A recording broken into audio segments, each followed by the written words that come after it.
Good afternoon from the Superbook.com Sports Desk. I'm Joe Hawk. The Titans enter the bye week 3-2. Coach Vrabel earlier today says it doesn't mean that they can take the week off. This is going to be the time to get some players caught up on a little bit more of the playbook and be ready for the Colts. Around the NFL, Matt Rule has been fired from the Carolina Panthers. He finishes his career with the Panthers with 11-27 record, including a 1-4 start. Probably also doesn't hurt that Baker Mayfield is about to be out for the next couple of weeks with a high ankle sprain. P.J. Walker is going to be getting the start on Sunday against the Rams. But on Rocky Top Saturday, we all want to know, is Cedric Tillman available? This is part of the reason why he had the surgery is to try to be back for this one. He's continuing to progress over the weekend, and so we'll monitor him. And at the end of the day, our medical team, like I said last week, our medical team and Cedric will make the right decision for him now and in the future too. For all your foundation repair and waterproofing needs, you need to visit USSTN.com. Breaking news at once on your home for the Vols, the flagship station for your Tennessee Titans, and home to 3HL. This is 104.5 The Zone.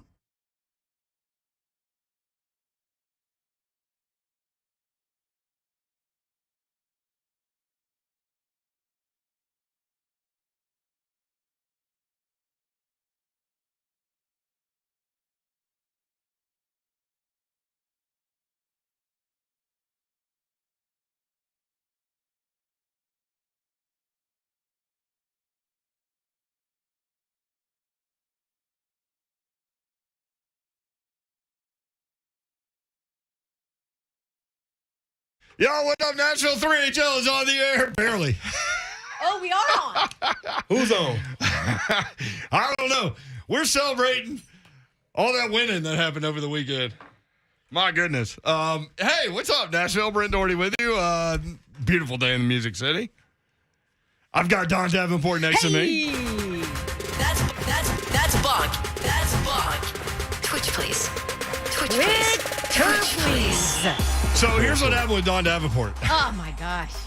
She was in Ames, Iowa for Iowa State, Kansas State. And I was like, hey, Don, I think I'm going to bet Iowa State. She was like, well, and here's the professional that Dawn is. She doesn't just say, hey, you need to bet this way. She was like, well, here's how the matchup works on both sides and blah, blah, blah, blah, blah.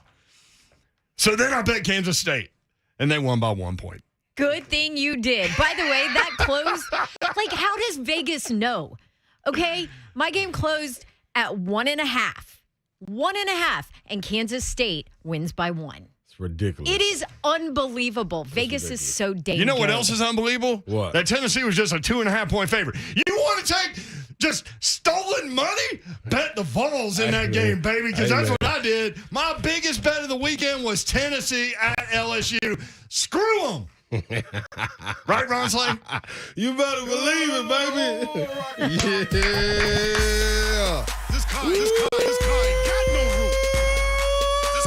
Listen, man, I talked about it on Friday after you left to go down to the Bayou. Yeah. Down at the Tigers.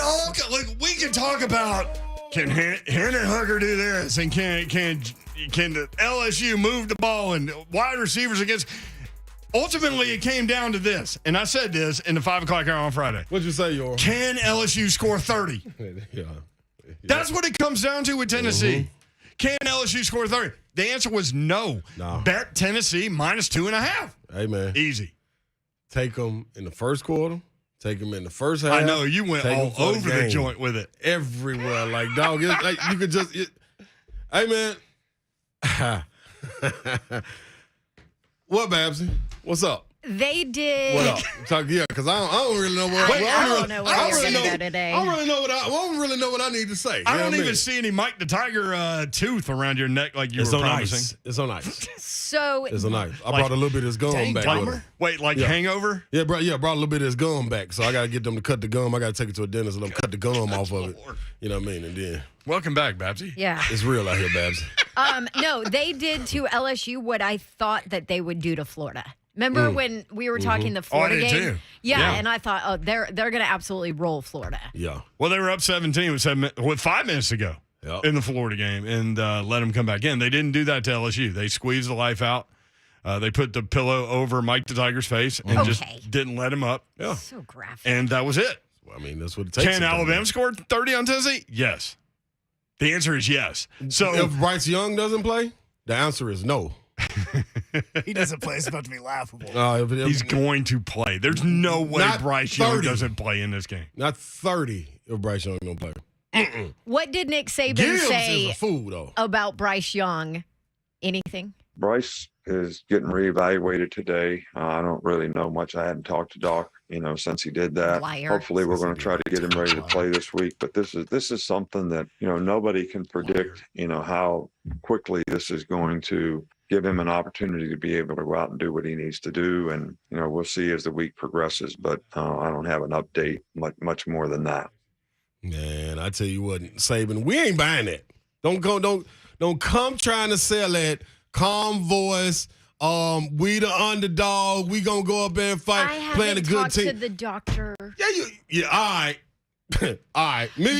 But I ain't talked to him either. that being said, why would he tell anybody if No. he's playing or not? No, you Why hold it would close to the You vest. hold it until kick. Yeah, we're not supposed to know till Yeah. Saturday if Tillman playing. Yeah, we ain't exactly. telling nothing. Nothing goes.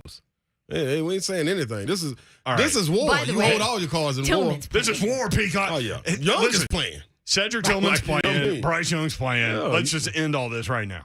Okay. It's Tennessee, Alabama. It's 3 against 6. Mm-hmm. Somebody told me, I haven't looked it up myself, but it makes sense. Somebody told me that this is the first matchup between Tennessee and Alabama where they're both undefeated since 1989. Yeah. 30-something years. 30-plus years. That's Bama what's won up. that game, by the way. Hey. We're going to get to it. We're Yeah, going to we get will. to it. All right, Titans get with the to big win, and David Long Jr. with the play at the end. I'm gonna go both of those plays massive, and I don't know why Carson Wentz threw either one of those balls. But y'all, stop. Oh, my Stop gosh. it. Up. Excuse me. See, I was trying to get through that without mentioning Carson Wentz, Don. Y'all, I knew this let me, before you go on, ladies and gentlemen, boys and girls, let me explain to you what y'all was saying. He understands fully why Nathaniel is Nathaniel. Like, it ain't listen, you ain't got to be a rocket scientist to try to figure out why Nathaniel will go and do a Nathaniel thing. If it's still time on the clock, if they can go back and put 0.5 seconds on the clock, it's a possibility that Wentz would Wentz. You just got to be in the place to be and make the play when it's given to you. He just Nathaniel, y'all. We said it going into the game. Is he on the list, Slay? What? What? Who is more garbage, Matt Ryan or Carson Wentz? Ooh. Ron Slay, make a choice. I'm biased in that one. I'm biased. Really? Yeah, because he's playing for a rival. Okay. So I'm gonna be a little bit more biased. Like when it was Wentz there, I was like, this ain't gonna get it done either. Yeah, that's what they did. Off the glass. Ball him up, throw him away. Exactly. That's what he did with the game, too. Here, David Long, catch it. Here's an alley-oop. Don't give up, guys. I'll give you what you're looking for. Don't even bring no pressure. Just Here's the other drop thing. the lineman back in zone. What? How about that stat they read off during the TV broadcast, which I didn't know? T.R. Tart now leads the Titans in pass breakups. And who gave him the lead? Nathaniel. Carson Wentz. That's all I'm saying, What man. is Carson Wentz's middle name? Like, what? Nathaniel. Oh, I swear, if his middle name is Nathan, I'm going to lose I'm my... telling you what it is, y'all. I'm telling you. Don't worry about what Wikipedia, NFL.com say. Don't worry about none of it. I'm telling you. It's James. That's close. Carson That's James close. Wentz. That's close. Would he be a different... Like, would you like him as a quarterback if his name were James Wentz? No. No. He was, Wait, it's do you the- like him as a quarterback now? No, that's what I'm it's the- saying. Like, if you it's the could change production. things around. It ain't even the name. It's the production which makes the name go with you. The name is a tag that goes with you. You know what else It ain't pops him. up when It I ain't looked him. up his legal name? Uh-oh. It better not. Bleacher Report names Carson Wentz one of NFL's most overpaid players. How appropriate. Balls right how much is under. Carson Wentz making? I mean, outside of the 2 deep balls, what did Washington have? Targeting a net. Man, I ain't gonna do that. I ain't gonna do that. I gotta hold on. Caleb Farley got beat deep again. I almost just said targeting the Nathaniel. And you know what? I don't want to put him in Caleb Farley, Nathaniel? Lord have mercy. Oh Don't my do gosh, it. are you going that far? Man, Babs, I gotta apologize. I'm on this train. I'm leading the charge for Caleb Farley. You gotta listen, if I'm at the table and everybody eating and you ain't even brought me a dish or a fork or a spoon, what I'm supposed to do, Babsy? Soon I'm gonna start noticing everybody else eating. What do I have? Nothing. Why? Because I'm trusting in the Nathaniel to bring me nothing. I ain't got nothing. He did. Man, I hope. Hey, listen. I don't want to give up on him, Babsy. I was just gonna say, are you done with Caleb Farley, or do you? I just looked up Carson Wentz's numbers. 4 years, salary? 128. Ooh. Somebody in the hole. Somebody needs to be on the parsley. Somebody's in debt somewhere. Lord have Sorry, mercy. Babs. That's okay. Babsy, I'm trying to listen. Listen, I'm trying to walk through this. I mean, Ron Rivera's in trouble. That was he fought for Wentz, right? Yes, he did. He's in trouble. This man, 128. Oh, my goodness. So back to the Farley thing. Yeah. All right. Like, we have to remember, right, his injuries, he hasn't played football in 2 years. Yep. You know, coming out of college, you know, and then, I mean, he didn't even play that position his How long entire does all that career. work? How long does all that you can paint on him work? Right. And at the end of the day, you knew all this when you drafted him. True. So perhaps that's a problem. Like, maybe it's not Caleb Farley's fault that they drafted him as high as they did, right? Well, that's an interesting. Babs, That's a different way to look at it, isn't it? but you know what they call that, though? That's robbery. Yeah. You just robbed a team without a mask. Like, if that's the case, you tricked them in. Hey, Just man, walked right up to him, took their bag. I always got to keep it 100. Yeah. So before giving it up. And we like him. It's nothing personal. I'm just saying. No, we It's saying as a never- player. it's The hell never no, it's not anything personal. personal. No, we talking about strictly a player. I don't know what you're doing off the field, how great a parent, you are, how great an uncle you are, how great a little brother you are. I don't know. I just know when We you have put a the good helmet guy on. list. We have a good guy list. Got a good guy list. Yeah, we do. And you can make that. He's already on it. Is It's he, like- He is on it, Babsy. I know. You put him on it last week. is he really? Yes. So the next move, Yeah. Uh-oh. when we start talking about playing performance, oh, Lord. Well, don't look now. Oh. When you live and die in the AFC South, you win a couple games, you're in first place, baby. Yeah, there you go. Titans Thank you. have won 3 in a row. They're in first place in the AFC South because the Jacksonville Jaguars could not beat winless Texans. Houston at home. Could How not do it. About that. Hey, what do they say? The Jags going to jag? They are. Carolina Panthers have fired head coach Yeah. Matt Rule. Is he the next Auburn coach? We'll talk about it. TSU picks up its first win. Austin Peay was off. They play Murray State this week. MTSU lost big at UAB. They host Western Kentucky, Tennessee, and Alabama. Titans, NFL, Monday Night Football, Parsley. What else? Mike Keefe, Buck Reising. It's all gonna be a coming up. fun day. It's going to be fun. 3HL 104.5 The Zone.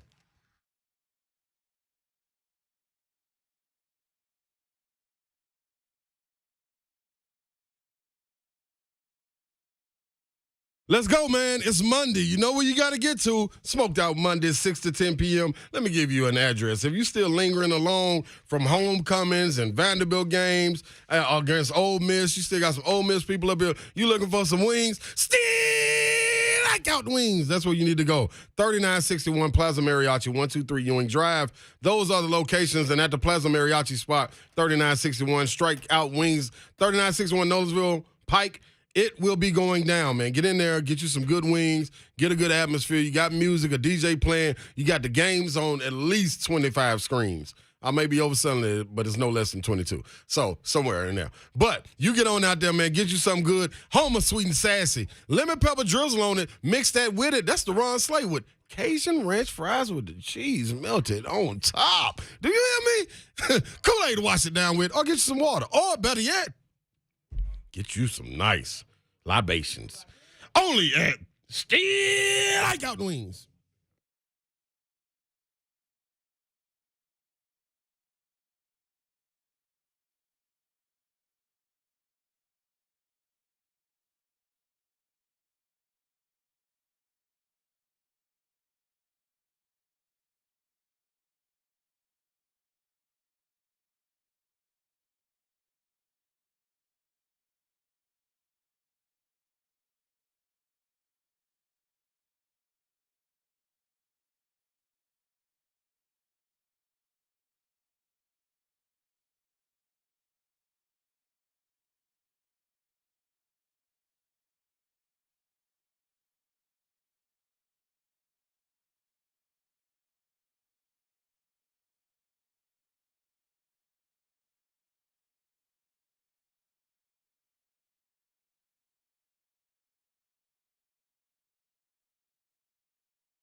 615-737-1045. That's how you get in. 3HL-1045 The Zone.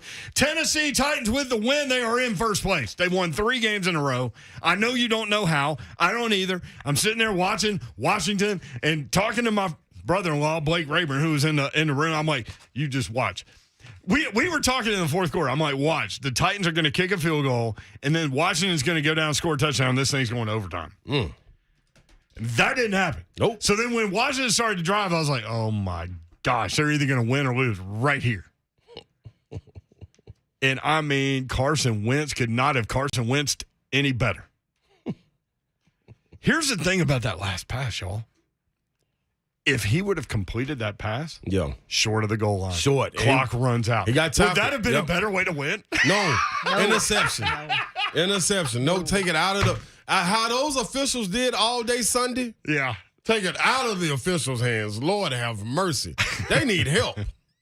Like, seriously. Like they've fallen and they can't get up? Dude, yes. Or like Bogus leading us, we can't get up help. Like, dude, some of this officiating, brother. You got to do better. Real quick, and we'll spend a lot of time on the Titans, obviously, today. But I've got to know, how was your trip to Baton Rouge? Let me tell you something, man. It was Never quick. been down there. You fly in, you arrive at midnight. Less than 24-hour trip. How was the plane? Were there Tennessee fans on the plane? Did you get a beignet? Did you tailgate? What was going on, Ron Slade? I saw you went and tried to say hi to Mike the Tiger. Oh, no, he wouldn't. Listen. Sometimes you were screaming at Mike the Tiger. Yeah, I'm telling him, get up. Hey, man, I'm out here. You knew I was coming. Fried. Man, what? You know Mike the Tiger's like that crazy. Do you think Mike the Tiger was fried? Man, I told him I'm the same one that was down here in January. Remember when y'all beat us? Right down in the PMAC. That's the one game you called for the Vol Network. Yeah. I told him. Right. Yeah, it was me. You don't remember my voice? And he wouldn't come out. He was scared. And I told him, you had every right to be. But getting down there, man. Yeah. As soon as I get to the airport, we coming through the airport. First of all, were there Tennessee fans in the airport? Man, it's Tennessee fans. It's 104.5 The Zone fans. It's 3HL listeners. Hey, man. The people out there rocking with us, so we should give love to them first and foremost. People need to know one of the best things in this city is the valet at the airport. Let me tell you this. Slay had trouble. Dude. Do you know this? No, I didn't know this pull story. up. So this is my thing. I pull up. Was it full? It wasn't full. It was closed. They put a barrier right there with a guy sitting right there because I would have got out and moved the barrier and tried to squeeze in there. It was a guy sitting right there. I rolled the window. I was like, hey, dog, what's going on? He said, listen, you don't want no parts of that in there. Just going up the garage, garage 1 or something, whatever it was. I was like, for real? And, man, they had cars spilling out the valet. Yeah. So many people getting on flights. I'm like, this is ridiculous. Because it's fall break. I didn't even think about that, man. Yeah. That's exactly what it is. So you went and parked your own car? Yeah. Found a spot. You know what I mean? Made it? At the very top. Yeah. The very top, up there with the it was packed this weekend. The electrical the e-cars. But you gotta get I didn't park illegal. The EVs. The EVs, yeah. You parking the e-car? No. Your Armada? I got on out the way. This what I'm telling y'all. That's neither here nor there. Don't worry about it. I got there parked, got on in there. Once I got in there, coming through the airport, man, people showing love. Yeah. Hey, man, let's go, man. This Vols going crazy. Yeah. What? I love Car it. ain't got no roof. Everywhere. Oh, they going off in the, hey, man. Turn it. Woo. And it was going off. So I get on down there. I finally make it to my terminal. Take a couple pictures, you know what I mean? Rub a couple kids' heads, kiss a couple babies, shake a couple hands. I get on down there. Are you a Buddha? Yeah, you know what I mean? I'm all that. You know what I mean? So I get down there. I say, you know what? That's only one way to start this off. Let me go to the bar. Give me a bill. Hell yes. I go to the bar, give me a bill, and Puckett's? I set it off. I chugged it because it was calling my name. Were you at Puckett's? No, this was I was at gate 21, so it was a little sidebar over there. Okay, yeah. He was in C. Yeah. C, yeah, I was in C. Yep. I keep getting in the new Concourse. Yeah, now. that's D. Yeah. Ain't Oh, it that's real Hey, easy to get in from security. sure is. You can show up about 15 minutes before your It's flight right there. leaves Right and there, make right you there. your You're video. right there. It's perfect. See, Hey, too far. by the way, shout out to BNA Security. Love y'all. Man, Always. shout out to Babsy. Guess what I had? TSA pre-check. TSA I'm pre-check. so proud Man, of I you. zoomed right on through over there, man. I say, man, I need to take my shoes off, man. They said, no, you keep it on in here. I said, Babs said I could too. All so right. okay. In an interest to keep the story moving, you Oh, drink your beer. my bad. I drank Gate my beer. 21. Drank my beer. I guzzled it because they Wait, called my Gate name. 21 is Gate 21 at Neyland Stadium, too. It all felt right. That's some It foreshadowing. all felt right, yo. It all felt right. 'cause I guzzle it. I get on the plane, sit on down. Man, people talking, you know what I mean, talking about the game is murmurs. You know what I mean? I asked the lady when she asked me, do I know how to work out? Do I know how to work the exit row seat? I say, yeah, but do the lady know how to say go Vols on the intercom when we take off? Oh. She said, go, I don't understand. I said, I'll tell you what, don't you even worry about it. I'll do it. I got her.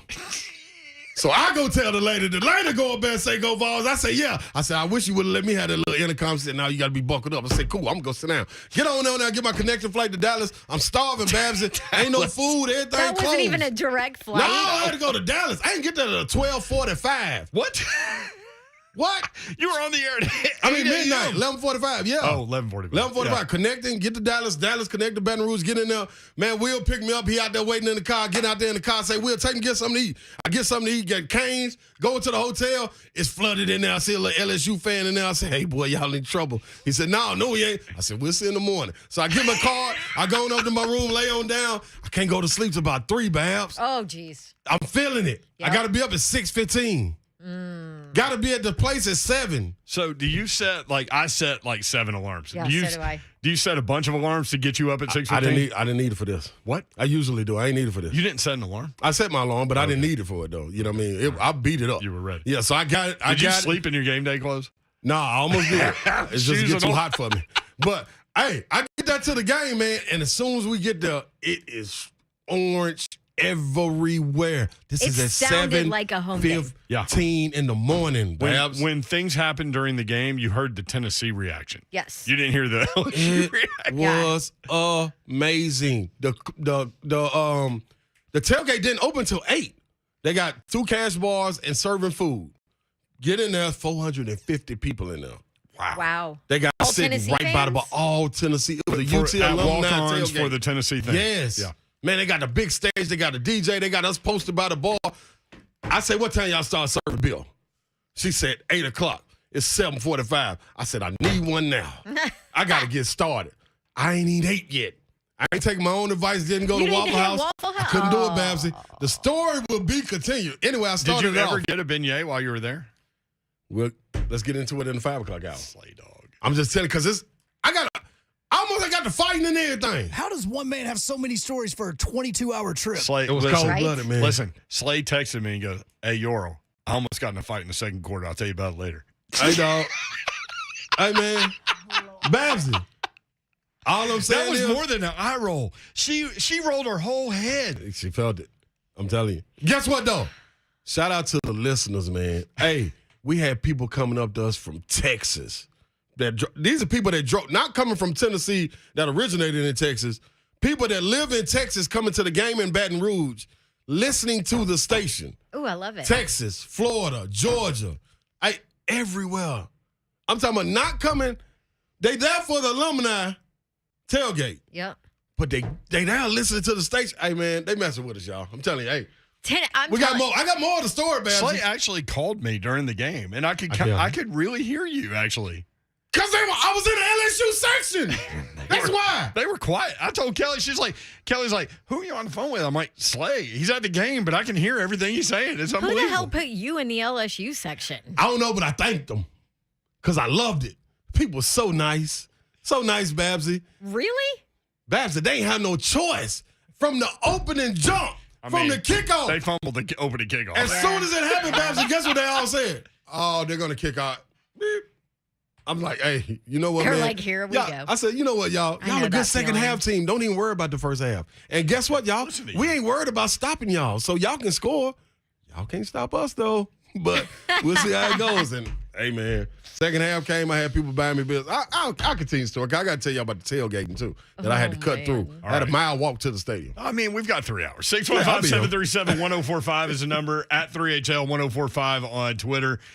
Titans with a 21-17 win over the Washington Commanders. Hey. Tennessee, Alabama coming up this week. Should we go ahead and just start the Tennessee Bama week with the old school Bama fan rant? Oh, I didn't know. This guy's name is Irvin. Have you ever heard this? No. He hates Tennessee. Me And I either. think a lot of Bama fans, like old school Bama fans, can relate to this. Not new school Bama. No, because they don't care. Because They might Bama's now. dominated They for might so now. long. I've talked to some Bama fans that are kind of nervous about this game. I'm just glad that we have a game that we can talk about Kinda. all week. Kinda is the word I'd be you wanna nervous if I'm a Bama fan. Yeah, Let's start the Tennessee Bama week with Irv. Man, I hate Tennessee because first of all, it's Tennessee, and I just hate them because they low down, they dirty, they some snitches, and I hate Philip Fulmer. I hate their colors. I'm not a dog person. I just hate Tennessee, man. Like, and I hate Neyland Stadium. It looks like a garbage truck worker convention. And I hate all their quarterbacks. I hate Tennessee, man. All the quarterbacks. Describe what you feel about their colors too. I thought that was interesting. It reminds me, and it's not that orange that you can see. I hate Tennessee more than I hate Auburn. I just dislike Auburn. I hate Tennessee. That's tough. Tennessee's colors is that throw up orange. It's not that orange that you can sit with. It's that puke inside of a pumpkin orange. And I don't like pumpkins. So I really don't like Tennessee, man. I can't stress that enough, man. And they losers, they sore losers because they're not Alabama, and I hate Tennessee, man. How about that? Thank you, Irvin. Oh, that's so good. Yeah, It's like that inside of a pumpkin orange, and I hate pumpkins. Hey, man, that's what's up. That's the feelings that we look for in this type of week, man. Oh, that is beautiful. Hey, Irvin, we hate you too, my brother, man. Hey, that's it's all How hate. can you man. hate pumpkins? You feel what I'm saying? Like it's like instead of like usually you say, man, I love you too, man. Like I hate you too, dude. Yeah. That means something. You know, that means Yeah. Susie This on is mutual. Yeah, on this- I Facebook promise says you. he sounds like he's from Alabama. Zone TV, Twitter, Facebook Live, YouTube, and Twitch. 615-737-1045. Tony the Stud. First up today on 3HL, TTS. What's up? What's going on? What was that guy's name? Irv? Irvin. Yeah. Man, let me just say, like I said earlier on the Bug Reising show, I don't give a damn about Alabama. Mm-hmm. I don't care about them. I don't care about none of their fans. And look, let me say something about it. Man, that really riled me up. I had a whole different damn. I tell you what, here's what I'm gonna say. Man, Irv just got me riled up. Listen here, Alabama. Y'all some cocky pieces of you know what. Keep it clean. Y'all, I know I'm going to. This Tennessee team right here is exactly what we've been waiting for all across the Vol Nation. We waited so long for something, and credit to Josh Heupel, I think. It's only been a year and a half. This is incredible. You're going to see the real Heisman Trophy winner this weekend in full effect, and it's going to be in Knoxville. I don't look. Here's the thing with me. I think it's going to be a good game. I'm not going to go out on a limb and say that we're going to win this game. But I got a question for y'all here in just a second. But whether Bryce Young plays or doesn't, I think Tennessee wins. I would like to see Bryce play, but even if Bryce plays, I don't think he's playing at 100%. I really don't. So I think there's going to be excuses either way across the board. But let me ask y'all this, man. I'm just going to say go Vols, but let me ask y'all this. If you were Tennessee and you were looking at the national perspective of this, because right now Tennessee is in contention if you look at everything, who would you rather lose to?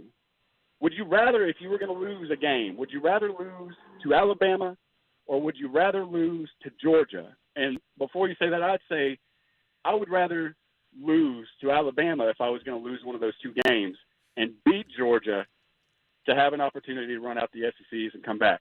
Now, I'm not saying that I want to lose either of those games. I think Georgia is a more dangerous team than Alabama. But on Saturday, hear me from TTS Tony the Stud, all you Crimson Tide fans, you're going to be rolling into your bed early because it's going to be a orange and white slaughter. Let's go. I'd rather lose none of them, but First of all, I mean, the Georgia game is more important than the Alabama game. because of the SECs. Yes, no question about it. Yeah. Let me just say, I ain't messed up with taking a win from Bama. And you know what I mean? Like whatever happens this game by game, but man, I understand this is 18 months in, man. like 18 months in, I'd take knocking them off, and we can run the table with everybody else and lose to Georgia. I ain't going to lose an ounce of sleep. I'm not going to lose an ounce of sleep. So if you could roll through a season as a Tennessee guy, winning Florida and winning Bama, you're good. 2 of the 3? Oh, dang. And them 2? Long. I'm just telling you. In terms of the SEC, the Georgia game is more important than the Alabama game. Question. But I get it. For talking purposes? I don't disagree with you. In terms of Henson Hooker, by the way, he is now tied for 3rd in the Heisman odds. Oh. And this could be the first of 2 times you see Alabama this year. Yeah. It could be. Yep. C.J. Stroud, Caleb Williams, and then Bryce Young and Henson Hooker are tied for 3rd going into that game this weekend. Who is that? Henson Hooker? Oh, yeah, we got Henson. What happened on your Twitter feed today? Babs, what were you doing? Was that Baby Babs? Oh, yes. So listen to this. So this was like right before I walked out the door to drop the 10-year-old off at soccer camp, take Baby Babs to gymnastics, right? So I'm like, I got 4 dogs, jerks running everywhere, barking at everybody, So I see that play. I'm like, oh, God, this kid. Yeah. So, I quickly quote tweet it. Hendon, period, Hooker. Yeah. Didn't even realize that it corrected to Henson Hooker. So I put that out. Then I go drop the 10-year-old off at soccer. Then I go to gymnastics. Haven't checked my Twitter feed. Soccer prodigy, by the way. Yeah. 10-year-old. Yes. That's dog. He loves it. I love it. So I don't even look at my Twitter, but then I get a text from one of my buddies who's a Tennessee fan, and he's like, what the hell, Henson? And I'm like, what are you talking about? You're thinking about the Muppets. Yeah, so I go look at my Twitter feed, and I'm like, or Charlie oh Henson. He's a good referee. Lord. Can I just say, Vol Twitter, I freaking love you crazy asses. That is what I will say. Because the response to that autocorrect was unbelievable. How about the first response was from Danny Cannell? Yeah, that was real. Said, you're already drinking, Babs? Are you drinking already this morning? The S and the D are close together. Oh, my Danny gosh. Danny Cannell. So, Twitter doesn't have an edit button, of course. Thanks a lot, Twitter. Because then I had to spend 30 minutes replying to everybody telling me what an idiot I am this morning. Now, there were a lot of people, I will say, that know, obviously, what I do for a living, know that I know Henson Hooker's real name. But some of the other responses were unbelievable. Yeah, he's the best quarterback in the SEX, autocorrected SEC. And, and then one was Heisman Hooker. One was thanks, Dawn, D-O-N. I'm like, oh my gosh, Vol Twitter, seriously, freaking made my day. They're having fun with today. it. They are having so much fun with it. Now, there were some legit pissed attack me people. Yes. Yeah, well, I mean, there are a lot of one people of them out was there. some old guy, whatever. Here's the thing. Mad. Plenty on my Here's the thing So angry. to non-Tennessee fan. Can you imagine Tennessee fans if they beat Alabama? No, I can't. Can you imagine Tennessee fans if they beat Alabama this weekend? By the way, can you imagine Ron Slay? If they beat Alabama, look, during the Florida game, my kids turned around and was like, "Hey, are they going to rush the field?" I was like, "No, they're not." And I said, "If they do, you can go. I'll be right behind you and I'll watch you. Yeah. Don't worry about it." But they won't. If they beat Alabama, they're going down there. They going. Those goalposts are going down. They going. I may be going. That's going to and be. Danny White will be like, "Send me the bill." Yeah. Put on my tab. It's like when you have an exorcism. This is what it's going to be. It's like when you have an exorcism and you release the demons from your soul.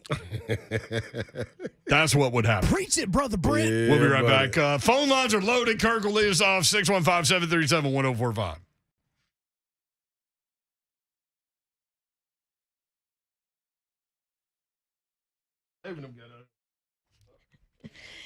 Two Rivers Ford 2023 model year Fords. They are out. And as always, you can count on Two Rivers to make a purchasing 2023 Ford fast, easy, fun. A lot of ways to shop. You can stop by the dealership in Mount Juliet, east of Nashville's airport. Super easy to get to. You can see it when you drive by, or you can reach out by phone. They've got non-commissioned salespeople. I talk about it all the time, and their number is easy to use, 1-800-900-1000. Head to tworiversford.com. Check out their inventory or custom order the exact Ford you want. F-150, Bronco, Explorer, Escape, Expedition. Two Rivers Ford will make sure you get exactly what you want for a price that is well below MSRP, and that goes for custom orders too, by the way. Two Rivers Ford has been selling all non-specialty new Fords below MSRP for decades. They've been around since 1983. You know, they're big in the community. They've got an A+ rating from the Better Business Bureau. They've won the Ford President's Award for customer satisfaction more times than I can count, more time than I have to talk about it. And honestly, they're really good people. Reach out to Two Rivers Ford. See for yourself what everybody's talking about. Two Rivers Ford, powered by Ford, driven by people.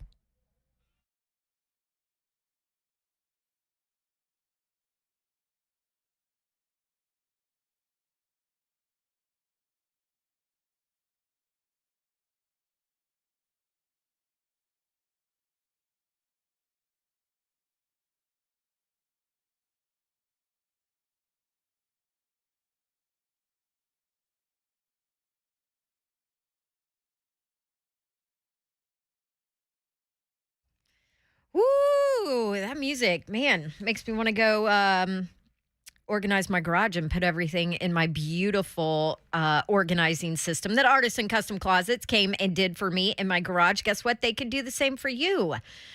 Maybe you have all that summer stuff still laying around and you want to get it organized, Artisan Custom Closets. Or maybe you just want a show-stopping, beautiful master closet. Or maybe your child's closet just has stuff stacked up and nothing's organized. You need some drawers in there. You want it to be functional. Artisan Custom Closets for all of that.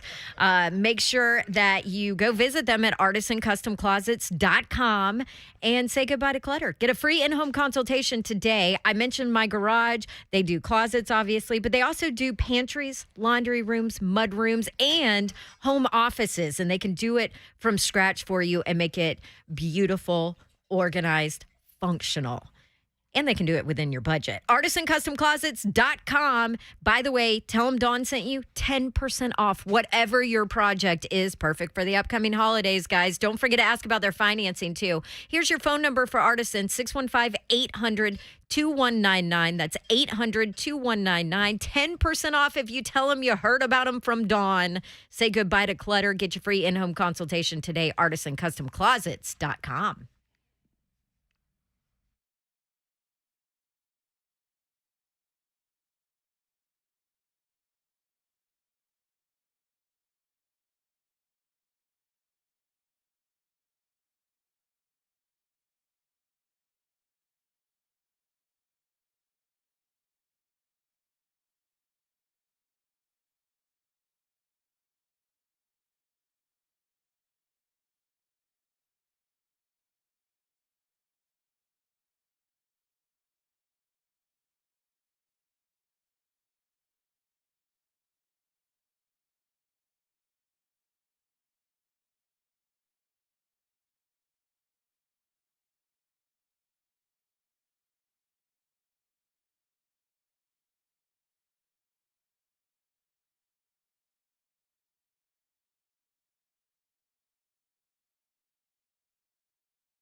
3HL 1045 The Zone. What up, National? Brent Doherty, Don Davenport, Ron Slay with you.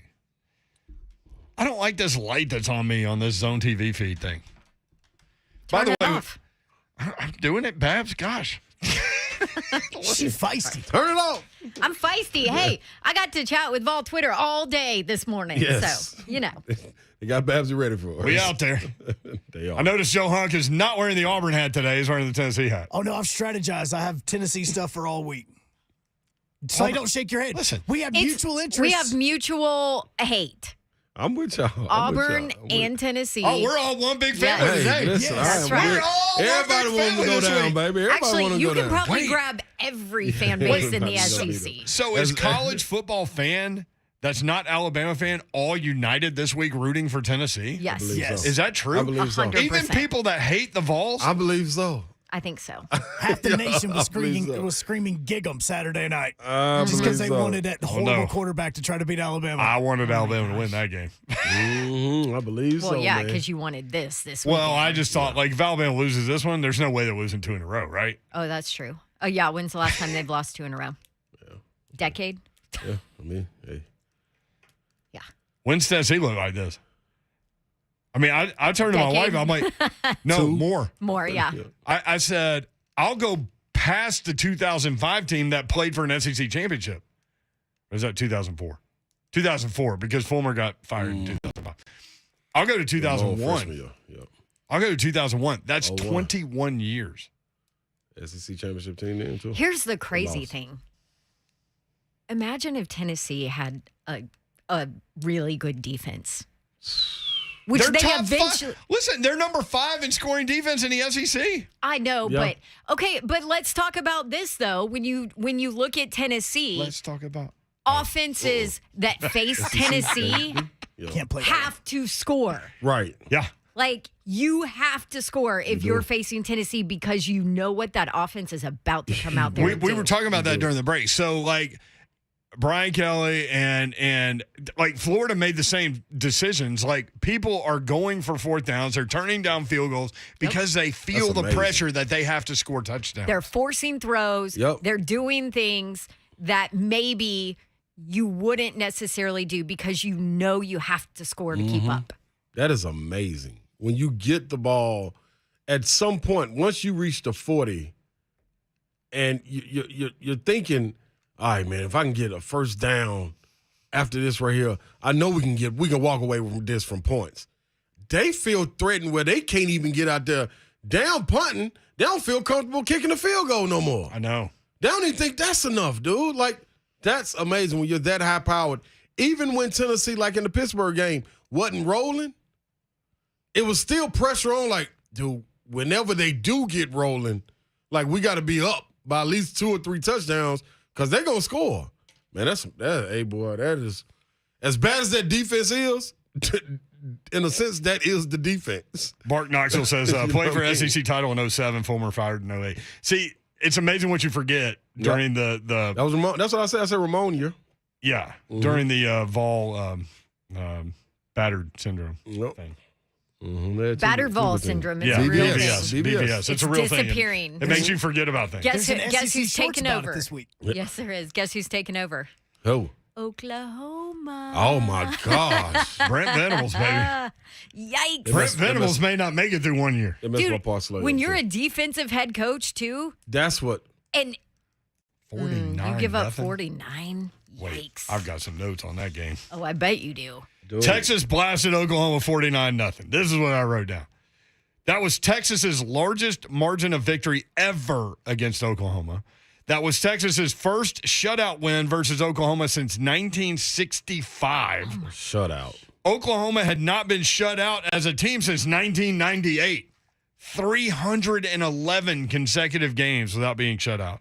This is the first time Oklahoma has lost consecutive games by 30 or more ever. Wow. What about Makes what about Auburn look better. what about those dudes that transferred from Tennessee to Oklahoma? We want to get into that. Listen. Take the high road. No. Take a spoonful, put it in your mouth, close it, swallow. That's it. It'll help the medicine go down. Yeah. Shoot, no, take that. 35 players left that man. You hear me? 2 starting tackles, 2 starting running backs, and 2 starting linebackers. Left the cupboard dry. 2 years later, Go ahead. ranked number 6 in America. Okay, but in those players' defense.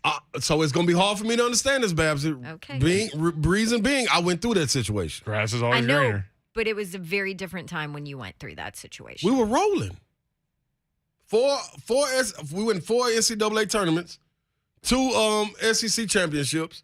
Like we just lost in the I'm talking about basketball. I went through it in basketball. I know that. Oh, okay, my bad. You was looking at me like. Well, because I'm left. talking transfer portal though. I'm talking about the decision to leave where you are. But at that time, though, the reason I compared is because you could still sit out at that time if you had a big enough name. I'm coming off all SEC. Vince coming off all SEC. You know what I'm saying? Like Right, Marcus you could Hasler transfer and go sit for a year. And you still going to be fine, you know what I But mean? it's different now. You don't have to sit. You don't. Listen, Vince, I hope my boy don't mind me putting this out there. Nasty wanted to leave. Vince was ready to roll and transfer out. He was cool with it. I said, "No, man, come on, man, give it one more time." The only reason he came back is because we had a talk when we went out to Cali. Only reason he came back. Only point blank. And then I told my ACL. So he was really looking at that man was out there on the floor with 2 walk-ons and 2 reserves. Yeah, it was bad. Like, you know what I mean? Like, it was bad. Dude, like, it's so much to go. So when you make the choice, I was telling him, do it for us, dog. Like, I came here because of Tennessee.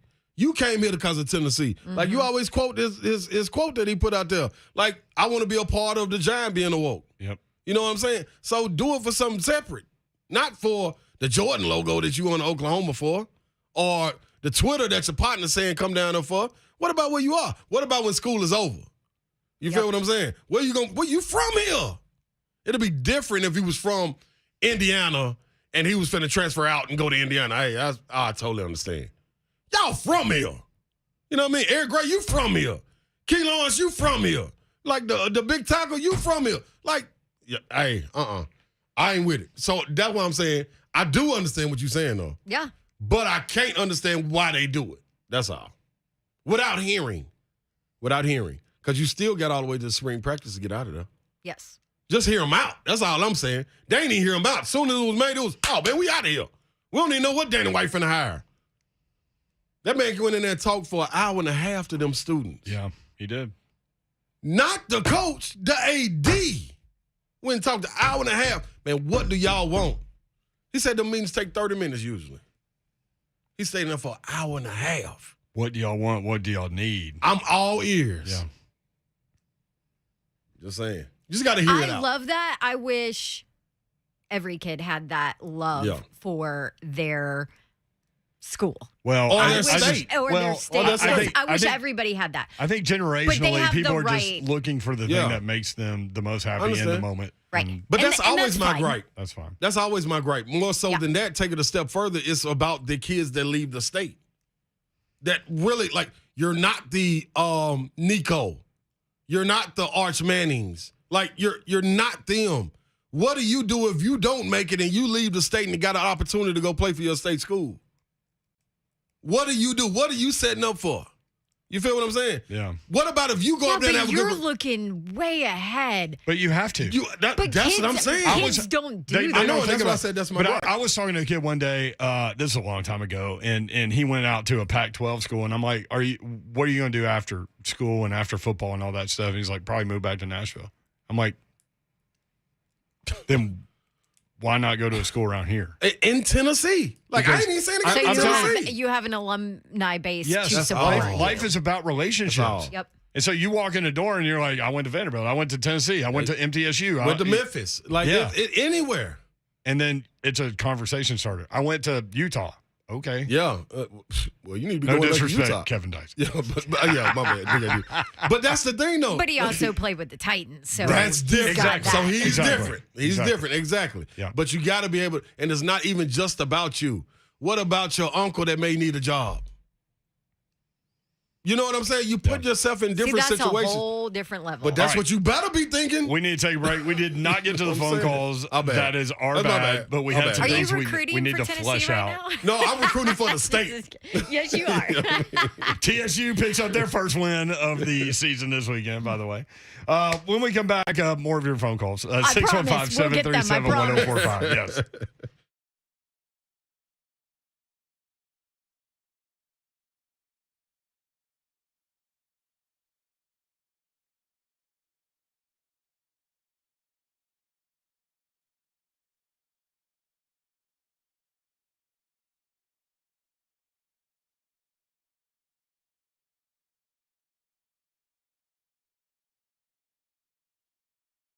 What's up, people? Let's go get some good barbecue eating only right here in the good old state of Tennessee. Famous Days, man. Get on down. There's 3 locations right here in Middle Tennessee. Hermitage, you got the dine in and go right there. Smyrna, you got the dine in. And Franklin, that's the to-go and delivery only. But you can pull up right there, and they'll bring it right on out, curbside service for you. But when you want to get the best barbecue for your buck, it's only one place you're going to hit. That's where you're going to tie the bib around your neck, and you're going to chow down. Yes, on what?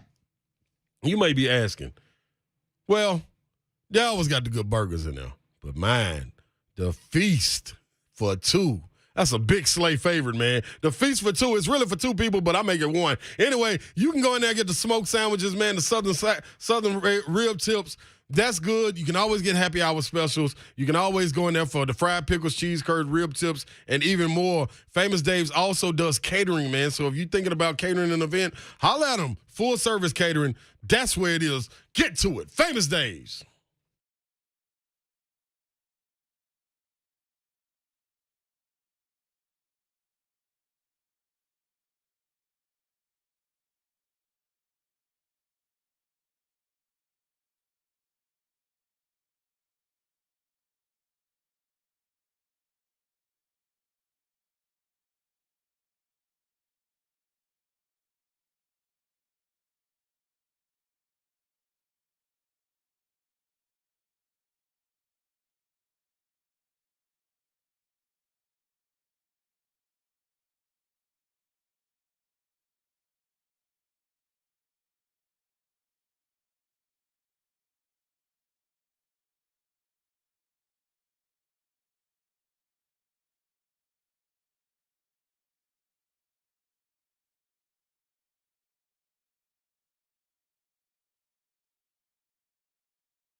Good afternoon from the Superbook.com sports desk. I'm Joe Hogg. Titans go into the bye week 3-2, and Coach Vrabel is talking about how this allows the team to get some of the new players caught up on the playbook. 64 players have so far played for the Tennessee Titans this season. Now, if you're looking for a wide receiver to potentially pick up for Thursday night because of the bye week, Bears have activated wide receiver N'Keal Harry. He was with the New England Patriots. They declined his fifth-year option and then traded him to the Bears. This is the first game that he will be activated for Chicago. And the Carolina Panthers are going to be without Baker Mayfield for a few weeks because of a high ankle sprain. P.J. Walker is going to get the start on Sunday against the Rams. For all your foundation repair and waterproofing needs, you need to visit USSTN.com. Breaking news at once on your home for the Vols, the flagship station for your Tennessee Titans, and home to 3HL. This is 104.5 The Zone.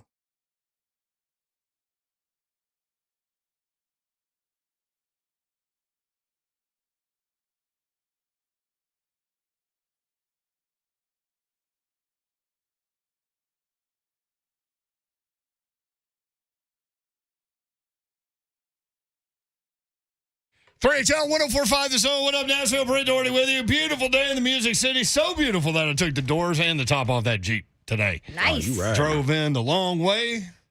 Got here right before the show started, which is not usual for me, but I did, and I enjoyed it. Enjoyed your little quiet time in your Jeep. Yes, and there she is. She's Dawn Davenport in her Titans blue. Hello. That's Bonk. That's Bonk. Twitch, please. Twitch, please. Twitch, please. Dawn was in Ames, Iowa this weekend. Kansas State with a 1-point win at Iowa State. And Dawn, did you run into 3HL listeners in Ames, Iowa? I did. How random is that? Yeah. Ames, Iowa. It was funny. So my guy Rocky, who is our analyst on our crew, texted Rocky me. Boyman, former Titan linebacker. Yes, Titans fans know him. Yep. Redhead, played for Notre Dame. Redhead. Yes. Well, that's how everybody remembers it. Yeah, oh, I yeah. know. That's true. That's true. That's a good point. Anyway, he's awesome.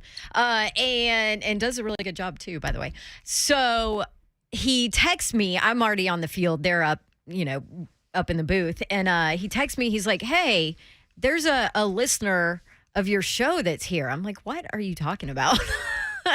And he was like, he just asked me if you were here. And I was like, oh, okay. I met him. It was Eli Huggins' dad, who is a defensive lineman for Kansas State.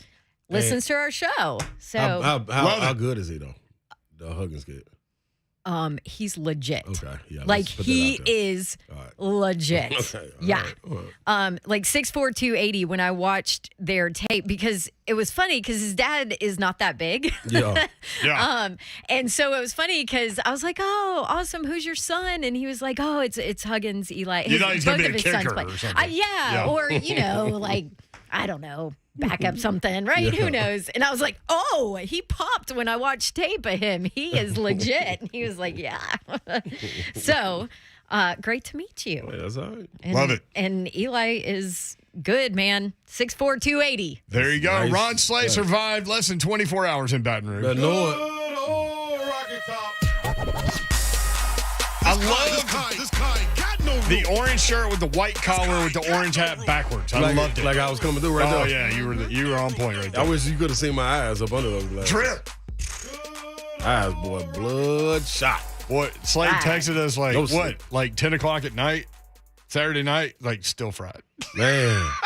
Dog, Oh, yeah, I so forgot about that one. I got to tell y'all about the end of it. We'll get to it later, though. But I'll tell y'all the end. Like, y'all just heard You quarter got a lot the of story. stories that you need to get to. Yep. At one point, Slade texted me and said, man, I almost got in a fight in the second quarter. I'll tell you about it later. Mm-hmm. It's a little rowdy in there for a second. Well, it was really one person. But Tiger bait. yeah. Mm-hmm. Did you hear that down there? Tiger bait, tiger bait, tiger bait. I didn't, man. Really? I didn't. Wow. I don't know if it was the path I was taking to the stadium or what. It was so many Tennessee people walking. Oh, Yeah. really? I guess they probably just got tired of saying tiger bait. So in the fourth quarter, it was all Tennessee all the time? Oh my God, they started leaving. I should have put it out. I couldn't post things while I was in there, but I did record it when they started walking out. It was like the middle of the third. Like the people the student section started leaving. Yeah. That's when it's bad. Well, they got better things to do than watch a 40-7 blowout. I tell you what, I took Bab's advice. Boy, it is no hiding from that sun in that stadium. Mm-hmm. Like, I mean, That's nowhere. what Patrick, the LSU fan that produces Big D and Bubba show, told us. Yeah.